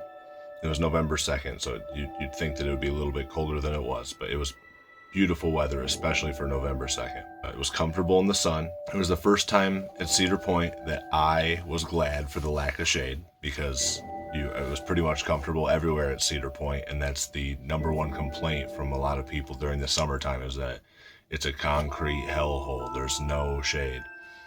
We rolled right into the park gates just as it was opening and made our way inside. Parking was quick and easy. The lines moving into the park were a bit chaotic, but we got in no problem. Our goals for the trip, besides the obvious goal of riding as many rides as we can, were to face our fears. My number one son, like I said, was afraid of Top Thrill, afraid of Steel Vengeance, and he had already committed to conquering them on this trip. My fears were a little bit more specific, a bit more peculiar. While I'd already ridden all the coasters in the park multiple times, there were 2 flat rides that I had shied away from for my entire life: Windseeker and Slingshot. And I wasn't going to let that stand. So, with our new oaths in mind to face our fears, we marched through those gates. We got into the park, immediately got on Raptor. This was my son's favorite coaster back in August, and he was excited to get back on it first. He wanted to get it right off the rip, start the day out right. Now this was my slowest ride that I've ever taken on Raptor. It was 11 a.m. on November 2nd, about 50 degrees Fahrenheit or 10 Celsius, and you could feel a slight difference in the pacing of Raptor right away. But the smoothness on this slightly slower ride was unparalleled. I've never had a ride this smooth on Raptor before. I've ridden Raptor a lot. Running a touch slower than usual this is the first time that I could really feel that Raptor is a B&M coaster. Like it feels like there are other B&Ms when the pacing is dialed back just a hair. The smoothness of the ride really comes out when you're not tearing through the layout. Speaking of the layout, now if you had asked me before I got on this ride, I would tell you that the Cobra Roll is possibly the most photogenic roller coaster element of all time, but it's more photogenic than it is fun to actually experience. But something about tackling that Cobra Roll at just a touch slower, with a little bit of extra smoothness that you don't expect from Raptor, it was really, truly awesome. It was the best the Cobra Roll's ever felt. It changed my mind about the Cobra Roll. It can be just as fun as it looks. If it's not running as smooth as it was on this day, the Cobra Roll is the only janky part of Raptor. But there was none of that on this particular ride. It was an amazing ride. The other inversions weren't quite as exciting with the slower pacing of this first morning ride, but the Cobra Roll really shined. Now, in a bit of happy foreshadowing for the rest of our day, we blew through that mid-course brake run as if it wasn't there. We rode Raptor twice more later in the evening, and then the last ride of the night. And as the day went on, the intensity of the Raptor crept back in, and none of them were quite as unique as that first morning ride, that sort of slow ride. I almost didn't even notice that the mid-course didn't engage the first ride because of how slow everything ran. After Raptor, we got in line for Siren's Curse. Now, I'm editing a full video review of Siren's Curse right now, but I think that this video that you're watching right now will come out first. So if you're interested in hearing my full Siren's Curse review, please consider subscribing to the channel. I make weekly coaster content. But to keep it short for this video, Siren's Curse is a top tier ride with a great layout and an awesome gimmick. I'm not here to poo-poo on a gimmick. If a gimmick works, then use it. And Siren's Curse gimmick works. Now that said, Siren's Curse's capacity is too low for this park. While the newest ride at a park has always historically drawn the longest lines, this park can only run 2 trains. It can only ever run 2 trains. I wouldn't be surprised if this ride continued to have the longest lines, even as we move forward and as Cedar Point installs newer rides. Siren's Curse is never going to be able to keep up with the capacity demands that Cedar Point has. 2 train operations in this park is just bonkers, and that's where we're at. But again, it's a great ride. I'm not knocking the ride, and stick around, possibly next week, full review of Siren's Curse coming up. Now, after Siren's Curse, we tried to ride Rougarou, because my son has been waiting all summer to ride it, and it was closed for the season. This is not a good sign for the old Mantis, considering all the rumors that have been swirling around about its approaching replacement. Notably, the website, the new Six Flags Cedar Point website, still lists Rougarou, so if they have plans to get rid of it, they don't plan on telling us about it right away. So we switched gears from Rougarou, lined up for Millennium Force. This is one of my favorite rides in the park. It's definitely my favorite lift hill.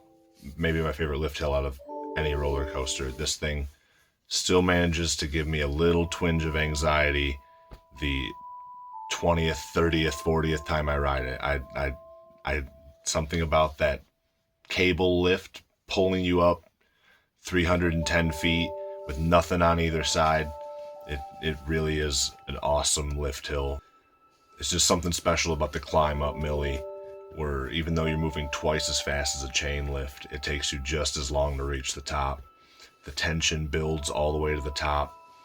I was near the back on this ride, and feeling the train sort of accelerate as the front goes over the crest, and feeling yourself get pulled up that last little bit of the hill and whipped over it. Feeling the whole train sort of pull you down to the earth below, and the sustained positive G's on that first overbank.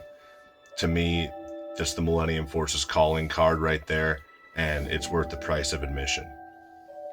The rest of the ride is fun by virtue of its speed alone, but the layout itself really isn't all that thrilling. It's Overbank City until you're back at the station, but they are some photogenic overbanks, the ones that you can see from the park anyways. There are some overbanks on Millennium Island that you can't really see from the park.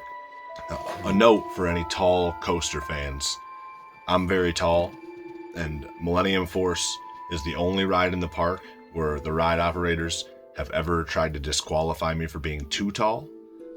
They've done it twice this season. So if you're 6'6" or above, 78 inches or so, they will make you limbo under the bar to ride. Luckily for me, I'm good at limbo. We left Millie, and we walked through the Frontier Trail to get to Frontier Town. We stopped for a bowl of Chinese food on the way. My beloved Skyhawk was closed for the season, as was the Slingshot, so my hopes of facing that fear were dashed.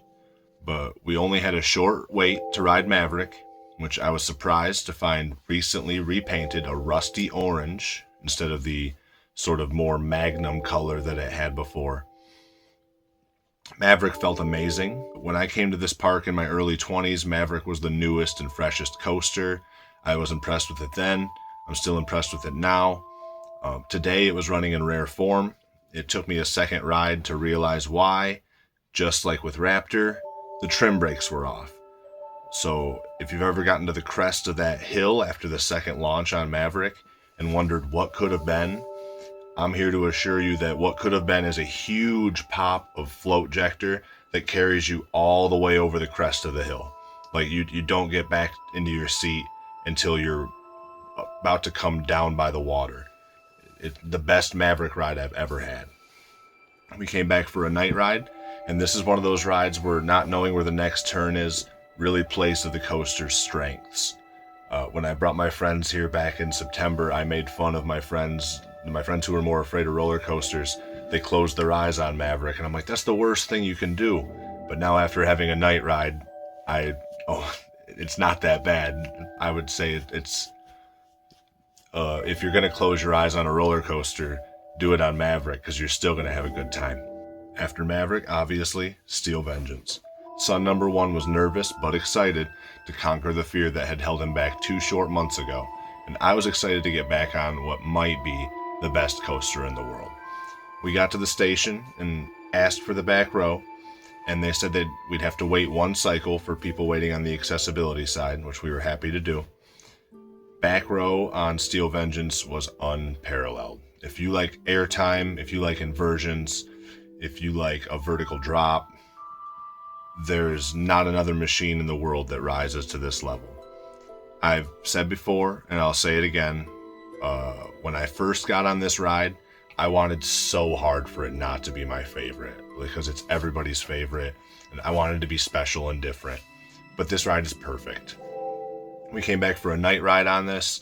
It's among the best night rides in the park. I've said that in my last Cedar Point video. Riding through that wooden structure where it's all lit up in that warm lighting, and it's casting impossible shadows in every single direction. It is truly a marvel of engineering and ride design. It's 11 out of 10. It doesn't get better than Steel Vengeance. After Steel Vengeance, we walked right onto Magnum. I'm a huge Magnum fan. I got to test out Thomas XL200's new proposed magic seat of row 9. It was great. I've never had a bad ride on Magnum, so I can't confirm or deny if Thomas's decision is better than any other seat. I loved my ride on row 9. I've loved every ride I've ever had on Magnum. It being a colder day made the ride feel a little bit smoother, minus the transition into the reverse helix at the far end. When you first go from level to like that and then get into that helix, that was jankier than ever before. Out of the entire course, I wouldn't be surprised if that one single element got retracked sometime in the next year or two. It was rough. The profiling on this transition is a great element, and it makes you feel unsafe on the ride. It adds to the thrill factor of Magnum, but it also feels like it's bad for the ride structure while you're doing it. Like hitting that transition with that force, it cannot be good for Magnum itself to be undergoing that concussive force that happens when it first hits that transition. So I wouldn't be surprised to see that retooled a little bit in the next couple of years. Now after Magnum, we said goodbye to our loose articles again, and we lined up for Top Thrill 2. Now, I was a huge fan of Top Thrill Dragster when it first came out. I was lucky enough to be in the park on a mostly empty day in 2010, and I was able to marathon it for over an hour. They made me run around it. They didn't let me stay on. They made me run around through the line, but there was nobody else in the line but me and my friends. Now that said, I'm still a firm believer that Top Thrill 2, the conversion from Top Thrill Dragster to Top Thrill 2, was a huge upgrade for the ride. I've said it before, the loss of that initial jerk, the loss of that initial acceleration is a small price to pay for the unmatchable feeling of ascending that reverse spike. The feeling of getting sustained airtime while you're surging backwards into the sky is another one of those Cedar Point moments that is completely worth the price of admission to me. My son was terrified getting into the ride. This was the thing in the park that he was the most afraid of. This was his slingshot. This was his wind seeker. And I, as a dad, will never forget the moment that we fist bumped at the top of the top hat, or the sound of his voice screaming, "I did it. I can't believe I did it. It was so amazing." I don't want to scream right now like he was screaming, but I'll never forget the sound of my son screaming that for the rest of my life. And his voice has changed so much over the last year because he's 14 years old, and it was really a crazy moment for me, realizing just how grown up he sounds.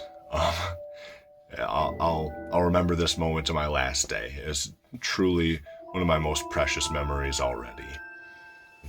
Thanks, Top Thrill 2. All right, tell Grandpa what your new favorite ride is. Top Thrill 2. Like Grandpa, like grandson. After Top Thrill 2, we grabbed some brisket and macaroni from our favorite restaurant in the park, Backbeat Q, and we sat right behind the top hat, marveling at our accomplishment. We hopped on Raptor once again so that son number 1 could compare his new favorite coaster to his old favorite head to head. I'll post a video with my number 1 son's rankings of the Cedar Point coasters in the coming weeks. I was so excited about him conquering his fears that I forgot about my excitement about the trim brakes being off on Raptor. And the second ride was faster, but still had no trims, leading to my single most intense Raptor ride of the season. 10 out of 10. Unbeatable. The intensity of Raptor dialed up all the way. We got off a Raptor, and we did the Cedar Downs Racing Derby, which was easily the most fun I've ever had on a carousel. And then we headed over to Valraven. Valraven is one of my personal favorites, in spite of its less than stellar reputation with most coaster enthusiasts. I've recently made a video defending the dive coaster model, and while I stand by that video, and I stand by the things I said in that video, there is something that I said in that video that I have to correct now. I can admit when I'm wrong, and in that video, I said these rides, the dive coasters and B&Ms in general, benefit from the more dynamic pacing that mid-course brake runs can cause. That them not being constant full tilt assaults is a good thing for these coasters. I was wrong. We rode Valraven on this last day. It had no trim brakes. We blew through the mid-course brake run, and it was one of the most incredible rides I've ever been on. It was one of the most incredible roller coaster rides I've ever had in my entire life. Valraven with the mid-course brake run off is one of the most incredible rides in the park. Half of me is happy that I got this ride, ecstatic. This absolute 11 out of 10 perfect ride on Valraven. Like half of me is so excited that I had it, and the other half of me realizes that I'm ruined. I'm never going to be able to ride a dive coaster again without part of me, deep down, wishing that the brakes were off. This ride has officially ruined me, and I'm thankful for it. I got my favorite seat, the left wing on the back row, and the first half of the ride was obviously the same as expected. I personally love the first half of the ride. That vertical drop is my favorite, obviously you can tell. The spike of positive G's as you loop up into that perfect first parabola, into the massive Immelman turn, and then the side windery exit from that turn into the swooping turn takes you into the mid-course brake run, where the brakes should slow you down. But again, on closing day 2025, they didn't. And we fell into that second drop with enough force to pull us up into our vests and actually make them work. People talk a lot about the vest restraints, about they kill your airtime. Airtime can work. It's just got to work against the vest. It's got to put the vests to work. The dive loop felt like an eternity of floater airtime. The 0G roll hit with so much force that it felt more like Raptor's roll than Valraven's roll. And then the airtime hill, I stated confidently in my B&M dive coaster defense video that ejector was not what B&M was going for. but I'll be damned if I didn't get ejector on the airtime hill at the end of Valraven. This was my best ride on Valraven ever. I'll consider myself lucky if I ever get another one like it, but I'll never forget it. After Valraven, we headed back to the front of the park. Max Air was closed for the season due to the park being way understaffed, but we got 2 consecutive rides on Gatekeeper in, one on the left back, one on the right back. We were pleasantly surprised to find this to be another ride that had the mid-course brake run turned off. Like with Valraven and Maverick, they were just stacking the trains on the brake run behind the station and sending them through the course with no trims. It didn't change the ride experience on Gatekeeper as much as it did on Valraven or Maverick or Raptor, but it still gave me my best ride on Gatekeeper ever on the back left wing. Our second ride was also the first ride of the night with the lights on, which was very cool. I had told my son in line, these eyes glow at night, and then while we were sitting on the ride for the second time, the ride op came around and turned all the lights on. We could see the switches actually in the center of the ride vehicle. Very cool.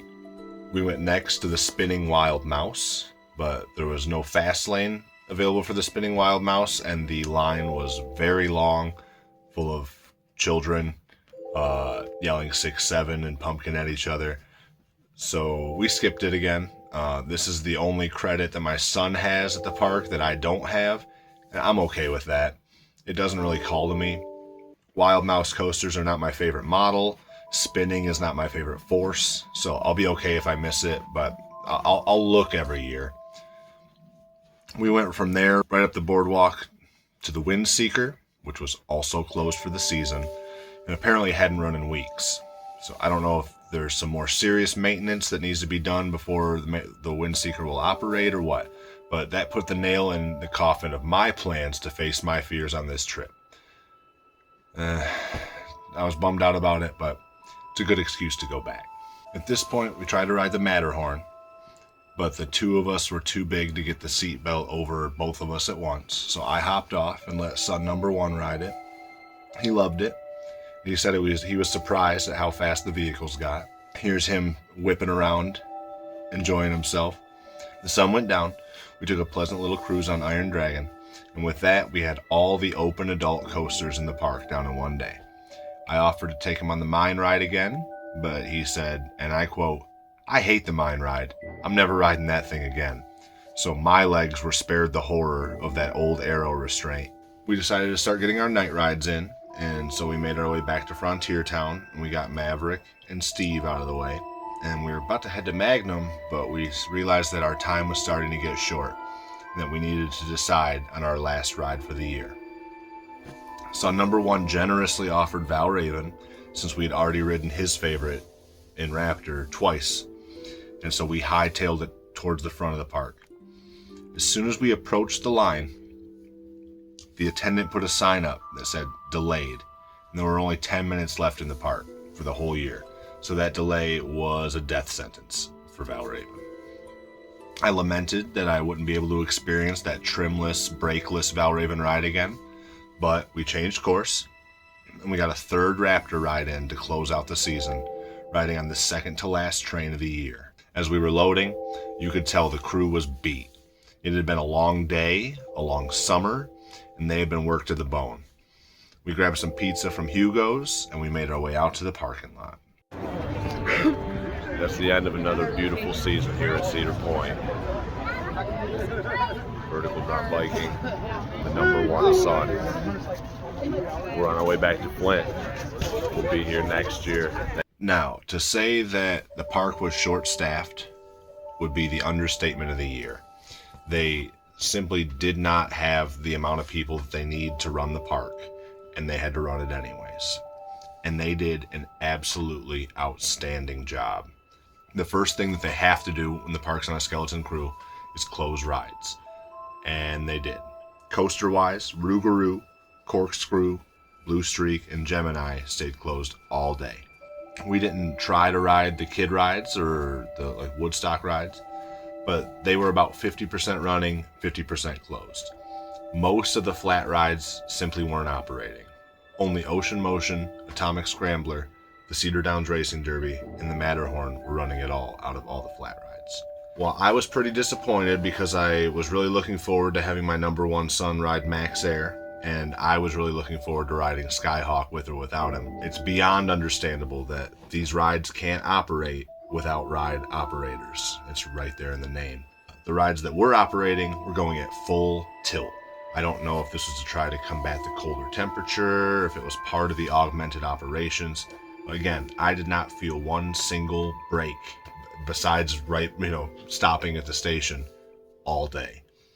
We absolutely rocketed through the mid-course brake run on all the B&M coasters. We launched over the hill on Maverick. Now that I've felt Valraven without trim brakes and without a mid-course brake run, I'm horrified to look in the mirror and find myself becoming that Thuzy who hates mid-course brake runs. I got ejector on Valraven's Airtime Hill. 2 weeks ago, like I said, I made a video defending that ride that confidently stated the ride can't do ejector airtime. It's not trying to, and I was wrong. It can. I should have defended it better. Across the board, every coaster was running the maximum number of trains, dispatching those trains at a record speed, sending them through the course, all gas, no brakes, and inevitably stacking the trains up on the brake run when the crowd can't keep up with the ride ops. It was these guys' last day on the job for the year, and it felt like they all saw the finish line and decided to finish as strong as they possibly could. You could tell as the day wore on that the pace of operations was exhausting them, but they were always constantly rotating positions and even rotating rides to keep any of them from burning out completely. If any of you ride operators are watching this video, bravo to you. You guys knocked it out of the park. I thought operations were particularly impressive on Maverick and Valraven. It felt like you guys were racing your own dispatch all day. It was so awesome to see the crew working so well together. I could see that there was perseverance involved, and I noticed, and I thank you. About 3/4 of the food places were open, including all the meal plan places. That meal plan saved me a fortune, and we didn't even use it to its fullest potential. We didn't eat as much as we could have eaten. Now, the food here at Cedar Point is so good for theme park food. My biggest fear for 2026 is that we're going to come back and we're going to find the place Six Flagified in terms of the food. I've heard some real horror stories about some of the food places at the legacy Six Flags parks. Historically, there's been a wide gap between what Cedar Fair is offering at their parks and what Six Flags is offering at their parks, and I'm really hoping that moving forward, Cedar Fair rubs off on Six Flags and not the other way around. Now, comparing and contrasting this closing day to Michigan's Adventure, the common theme is understaffing. Neither place had enough people to run all their attractions and services, and it showed for both of them, but the ways in which the parks adapted to their realities were basically night and day. At Michigan's Adventure, understaffing meant closed restaurants, abandoned drink stations, closed rides with one or poorly managed 2-train ops, rides with 1 or 2 operators max, garbage piling out of garbage bins, and just generally, if they don't like it, that's tough cookies vibe from the skeleton crew. And honestly, I'm not blaming them for that at all. I've worked plenty of jobs before where I didn't have the resources to do it right, and I was expected to do it anyways. I know firsthand how quickly that can burn you out. Cedar Point, on the other hand, had skeleton crew and did everything in their power to make sure the GP didn't notice. Every ride I was on had a shift rotation basically while I was in the station or while I was out on the course. More than once I came back to a different ride operator than the one who had dispatched me. There were lots of closed attractions, yes, and I was pretty bummed to miss some of them, but someone in management looked at their entire attraction lineup, from coasters to kid rides and everything in between, and they triaged the park. And I personally think they did as good a job as possible considering what they had to work with. Would I have loved to ride Max Air and Skyhawk and the Slingshot and to get my son his first ride on Rougarou? Of course, it's part of why I drove 3 hours to be there. But I understand that it's far more important that everyone who drove there, gets to experience the coasters that draw in the biggest crowds. And that those who brought smaller kids have plenty of fun things to experience in the park as well. Where Michigan's Adventure felt like it was trying to limp through the day and get everybody out of there, Cedar Point felt like they were trying to make the absolute best out of a rough staffing situation, and it showed through in every aspect of the experience. I really hope Michigan's Adventure can figure some stuff out in the off season, and bravo to the Cedar Point staff. I hope to be back to Michigan's Adventure for opening weekend, and I'll be sure to report back and let you all know how things have changed, if things have changed. So that concludes a wonderful year at Cedar Point. I got 3 visits in this year, and son number 1 got 3 as well, thanks to a school field trip in May. And we both got to go to Michigan's Adventure for closing day, giving us each 4 park visits this season. The wildest thing is that my season pass is for next year, and 2026 hasn't even started yet. My 2026 season pass has already paid for itself twice over as of today in November 2025. I'm honestly concerned as to how Six Flags is going to manage the crowds next year. I assume a great number of people took them up on this deal already. As with most things, we will have to wait and see. Thank you so much for watching this video. If you enjoyed it, please hit the like button to let YouTube and me know that I'm doing good. If you want to see more roller coaster and amusement park content, please consider subscribing to the channel. I release at least 1 video a week, and every subscription goes a long way towards growing my channel. Thank you again so much for watching. Vertical Drop Viking out. Six Flags confirms priority to close or sell more parks amid America shutdown. We're going to prioritize certain parks over other parks.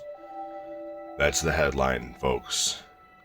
This is the Vertical Drop Viking. I'm Josef, and we're diving into the coaster news of the week. Days after Sunday's controversial closure of its popular Six Flags America park just outside Washington, D.C., the amusement park company has confirmed it has plans to close or sell more of its properties in the future. According to Six Flags Entertainment Corporation officials, during a Friday morning third quarter results conference call reviewed by Entertainment Weekly, the chain is currently looking at underperforming parks in its portfolio to potentially sell or close. The company operates some of the most iconic amusement parks in the world, including Cedar Point and Kings Island in Ohio, Six Flags Great Adventure in New Jersey, Six Flags Great America in Illinois, Carowinds in North Carolina, Canada's Wonderland outside of Toronto, and Knott's Berry Farm and Six Flags Magic Mountain in California, among others. Brian Witherow, Executive VP and CFO of the chain, which merged with fellow parks chain Cedar Fair in 2024, told those on the line that he was not going to break out the numbers of the underperforming parks in the chain, but that the industry is all built around attendance, before acknowledging that the portfolio didn't deliver the number of guests that the company hoped for in 2025. Our expectations coming into this year were for more potential than clearly the business was able to deliver this year, which is why we're taking a step back and we're reevaluating each one of these parks. Where they current status, that was the quote. I didn't say where they current status, the quote did. What the potential is and what the effort is to get them up to where we know they can be long term, he said, characterizing the year as an attendance-driven miss for the company. So we sort of knew this was happening from the America closure and from their last earnings reports. We kind of knew that Cedar Fair was doing fine when the companies merged and Six Flags wasn't. And it seems like that's sort of continuing. The thing is that before the merger, Six Flags voraciously held on to their properties. It didn't matter how they were performing before the merger. They were performing, and that was all that matters to Six Flags. Whereas Cedar Fair, Geauga Lake, rest in peace. Cedar Fair is not afraid to chop off its own branches if they're not making enough flowers. What does this mean for the future? I'm really hoping it doesn't mean that Michigan's Adventure is sold off. Attendees inquired about which assets are staying and which assets might be leaving the chain's portfolio. I think we already have a pretty good idea of which are the low-hanging fruit when it comes to non-core versus strategic assets going forward. This does not sound good, Michigan's Adventure.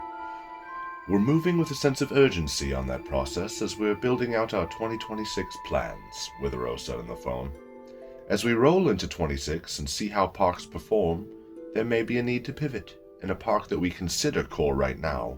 If we're not seeing the returns on that, we need to remain nimble and shift our thinking that a core park today could become a non-core park going forward. I think we have a really good idea of which parks fit into which bucket, where we stand today, and we'll continue to refine our thinking as we see the business evolve. That is not good wording. That is not worded well for us. He did not say we're going to look at parks that we think are underperforming and move them into the performing bucket. I don't know why he used the term bucket, but he did not say we're going to be moving Michigan's Adventure from the low-performing bucket to the high-performing bucket, or so many of these other small parks. Fiesta, Texas.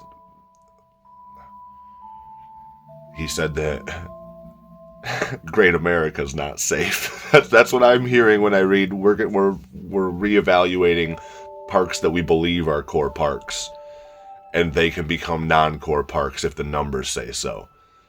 Great America, you better have some attendance this year.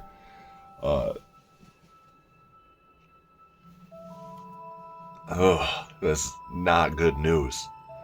He added that the company is going to prioritize certain parks over other parks before confirming that the company will sell off and monetize parks that weren't going to contribute a great deal of growth to the overall company following the merger. In a bigger company where we're trying to narrow our focus and shrink our capital needs and our risk or liability closures, getting the portfolio smaller and more nimble is a priority. And so we're going to look at the parks where our returns are the greatest, where the opportunities for growth are the highest, and we're going to focus on those parks. And the other parks we'll look to monetize and use those proceeds to reduce debt. That's writing on the wall, folks. They are selling more parks. Six Flags America was not the end. Entertainment Weekly has reached out to a representative for Six Flags for more information. In addition to Six Flags America closing in Maryland, the company's California's Great America Park in Santa Clara, California is set to shutter by 2028. On Sunday, many fans grieved the loss to Six Flags America, which first opened as a drive-through wildlife park in '74 before undergoing many transformations, including the addition of rides and roller coasters, like the 108-year-old relocated Wild One, over the years. So, you heard it here. Entertainment Weekly reports Six Flags America is not the end. California's Great America is not the end. If you have a home park and you rely on it for your thrills, you might want to bring your friends this summer, because apparently all the parks are competing to see who can stay alive. We have a Six Flags Squid Game situation for 2026. Thanks for watching this with me. Make sure you like and subscribe if you want to see more coaster content. I come out with at least one a week. I've been Josef, Vertical Drop Viking out. Hello, welcome to the Vertical Drop Viking. I'm Josef. Today I want to talk to you about a very special roller coaster, the Magnum XL 200 at Cedar Point in Sandusky, Ohio. We'll go over the ride experience, the history of the ride, and some of the long-lasting and far-reaching effects that this ride has had on the entire industry that can still be felt today.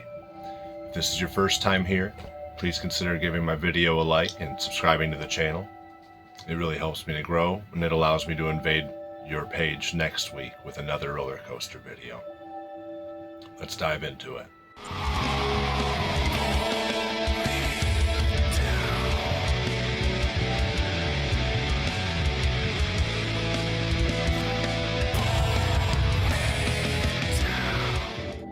Magnum XL is a steel roller coaster that was designed and built by Aerodynamics in 1989. It is the world's first full-circuit roller coaster with a height of over 200 feet. It sits in the very back of Cedar Point, with both its pre-lift section and the approach to the final brake run going over the resort entrance that leads to Cedar Point Shores Water Park and the Lighthouse Point Campground. A 90-degree turn to the right after its pre-lift section aligns the pre-lift with the lift hill and the first camelback hill. The lift hill takes a full 55 seconds to climb from base to peak.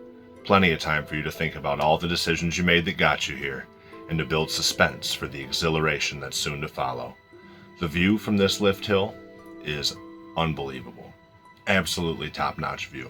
You get a view of the water park directly below. The campground is off to your left.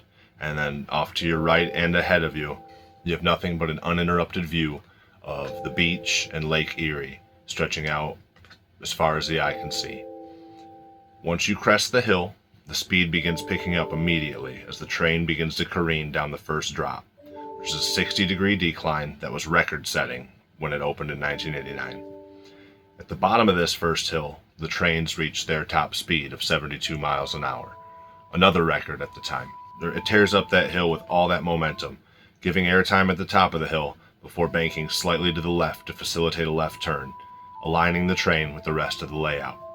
This transition from level to banked is the first of 3 such transitions on the ride, all 3 of which are far less graceful and smooth than you'll find on any modern coaster. These janky transitions give the ride an extra element of scariness, especially after a long day of riding B&Ms, Steel Vengeance, as by comparison, the banking on these old Aeros feels unsafe, unstable, and out of control. Once the train's banked to the left, it begins its second dive towards the water park, this one curving to the left, racing down towards the first of Magnum's 3 tunnels. These structures of sheet metal wrapped around the ride add a certain intensity to the already intense ride, as the light of the sun falls away behind you, and all the sounds of the ride reverberate and echo inside, turning that train's already formidable roar into a focused cacophony of steel and wheels directed straight at your eardrums. Before you can leave this tunnel, you're jerked upwards as you begin to navigate the ride's third airtime hill.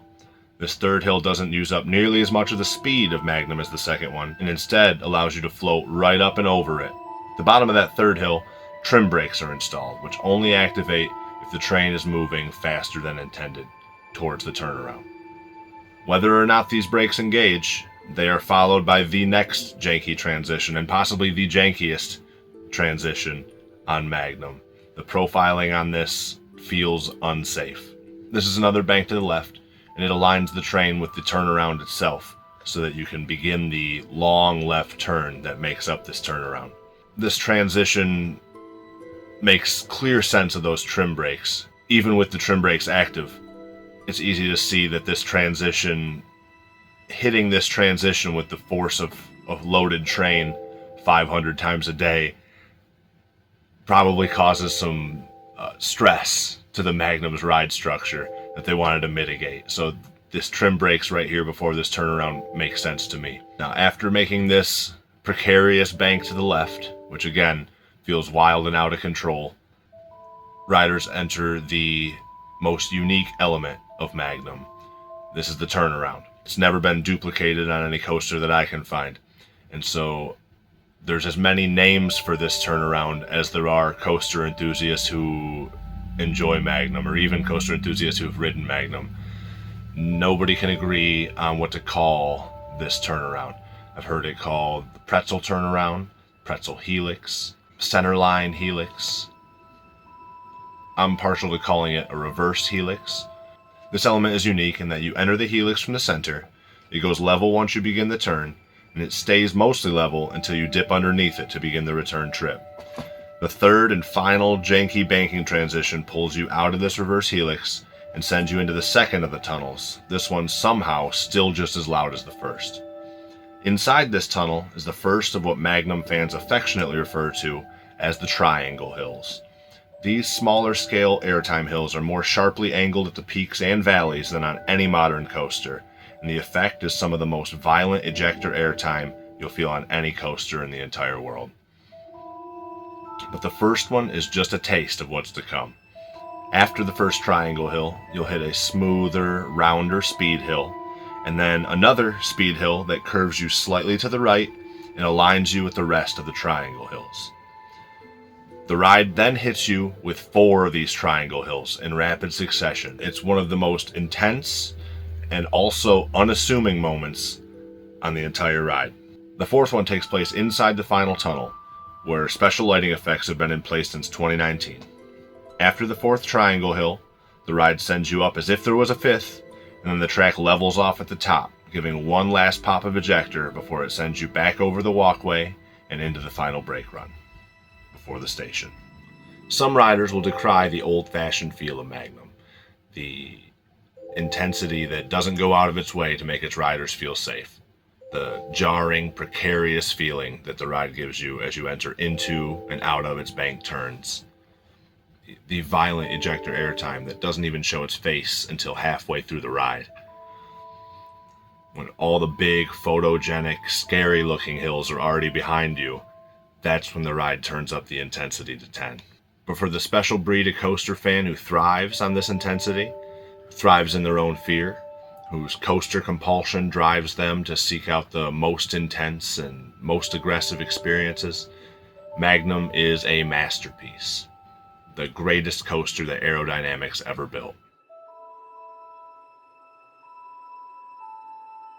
In 1986, the CEO of Cedar Fair, Robert L. Munger Jr., stepped down due to health issues. His replacement was a man named Dick Kinzel. Kinzel would prove in short order to be a revolutionary force for the entire industry.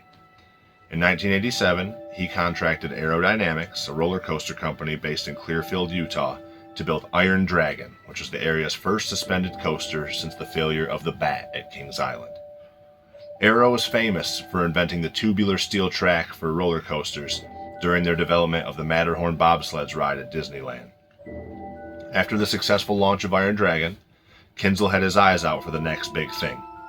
Now, the trend in the US at the time was inversions. There was almost a pre-coaster war going on with inversions. Who could build the most inversions? Everyone was trying to outdo their neighbor. If my neighbor's coaster has 6 inversions, well, I need 7. Around this time, in Japan, at a place called Yomiuri Land, Togo had just come out with a new kind of coaster.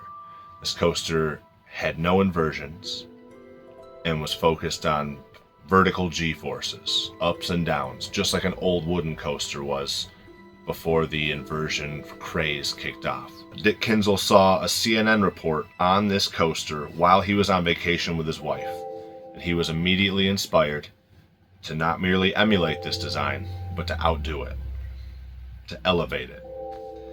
One of his primary motivators was his aversion to over-the-shoulder restraints, which were standard for all inverting coasters at the time.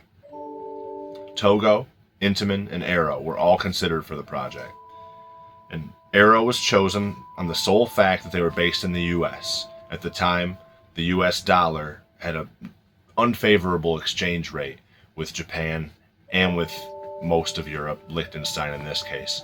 So just by virtue of dollars being worth less, the coaster was going to be more expensive if they didn't go with a US company. And so Aerodynamics was chosen to make this coaster.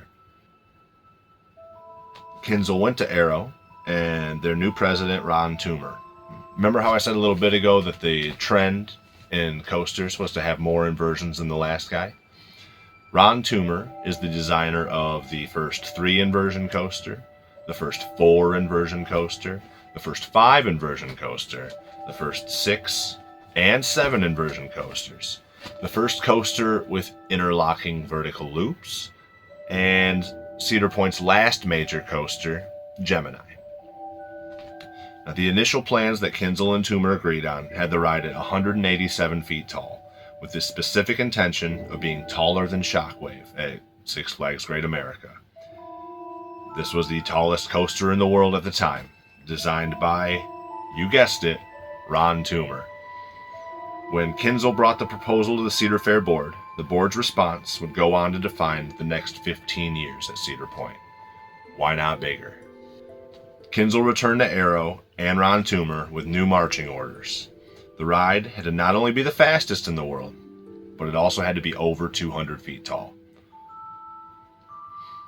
This would essentially be the gimmick, the hook that they would base all the marketing on. They chose the name Magnum because Kinzel felt like the word Magnum was an important part of pop culture at the time. The Magnum P.I. was a very popular detective TV show at the time, and Dirty Harry, a series of movies about a detective starring Clint Eastwood. Dirty Harry's second movie had come out about 10 years before, maybe a little more than 10 years before. It was called Magnum Force, and it was also huge at the time. So Dick Kinzel liked the sound of Magnum, liked the cultural zeitgeist dipping into it, and so he chose the name Magnum for this ride. XL was added to symbolize extra long, and 200 was added because now that they had put all their eggs in the "this coaster is over 200 feet" basket, that's the gimmick, that's the marketing hook. It didn't make sense to not have it in the name. They wanted it right there front and center. Magnum XL 200. The term hypercoaster was coined by the park's marketing team to describe any coaster with a height of over 200 feet. Today, this term is still used, but it not only refers to any coaster with a ride structure that goes over 200 feet, but any coaster with over a 200-foot drop. More on that later. The track pieces and support structure columns were shipped from Utah to Sandusky by train, and construction began in winter of 1988. By December, the lift hill and second hill were constructed, along with many of the footers and support structures.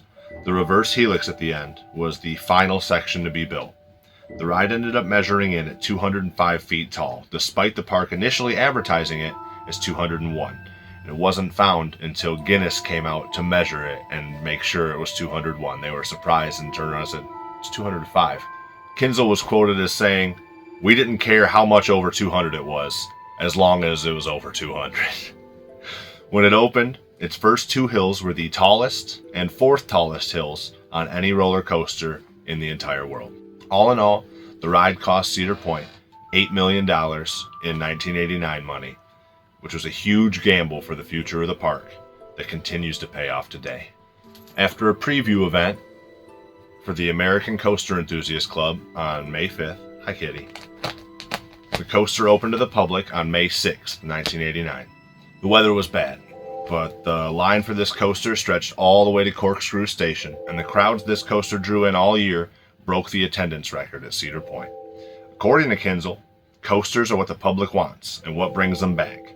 If it takes creating 7 more over the next 15 years, that's certainly what we will do. And as Magnum was their 8th standing coaster, and today Siren's Curse is their 18th, it's safe to say old Dick was right.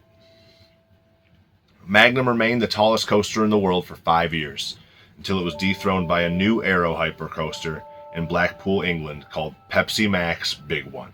It's called the Big One now because Pepsi Max no longer sponsors it. Pepsi Max Big One came out in 1994. This coaster was designed by, you guessed it, Ron Toomer. Magnum's record for speed and drop height only lasted 1 year, as Steel Phantom at Kennywood opened in 1990 with a second drop that came in at 228 feet. Now this drop was down a hill, so this Steel Phantom was more of a terrain coaster, whereas Magnum was built on mostly flat ground. So it has a longer drop, but at no point did the ride structure actually go over 200 feet. Still considered a hypercoaster because it has that 228-foot drop, which almost puts Magnum's drop to shame. And the speed that you get off Steel Phantom also broke Magnum's record a year after Magnum came out. That said, Steel Phantom nor Pepsi Max Big One have that same feeling that Magnum gives you, that out-of-control feeling, and those triangle hills are conspicuously absent on both.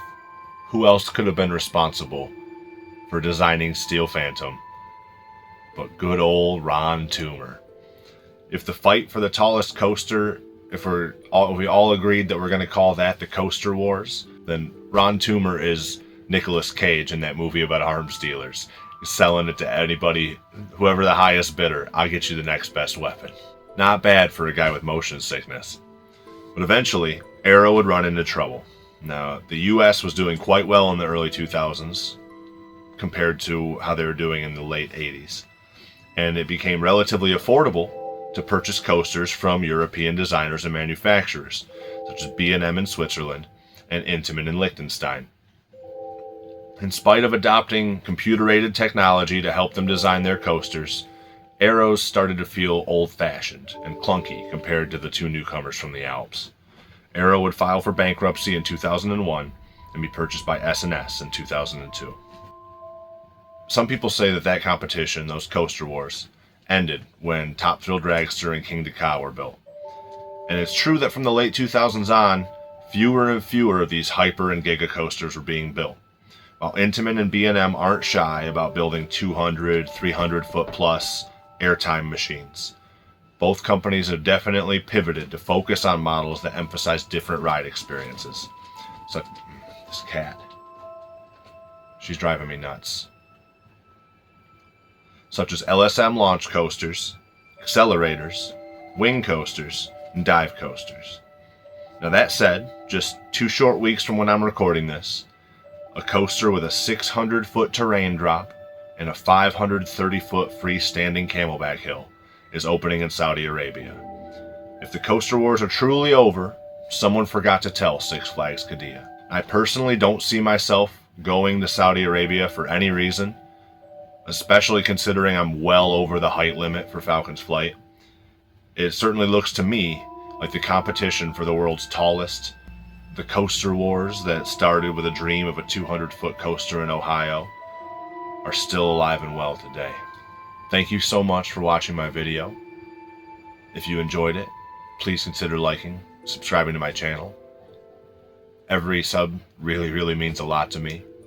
If you love Magnum, if you hate Magnum, if you've never ridden Magnum, if you never want to ride Magnum again, please let me know in the comments. I promise I'll read every single one of them. This cat is the bane of my existence. Look at her. Look at her. Oh, that cat. Oh, I love her. Come here. She's completely deaf, so it doesn't matter how much I yell at her. She was born that way. Please consider subscribing so I can invade your page every week with more coaster content. Thank you so much for watching. I have been Josef. Vertical Drop Viking out.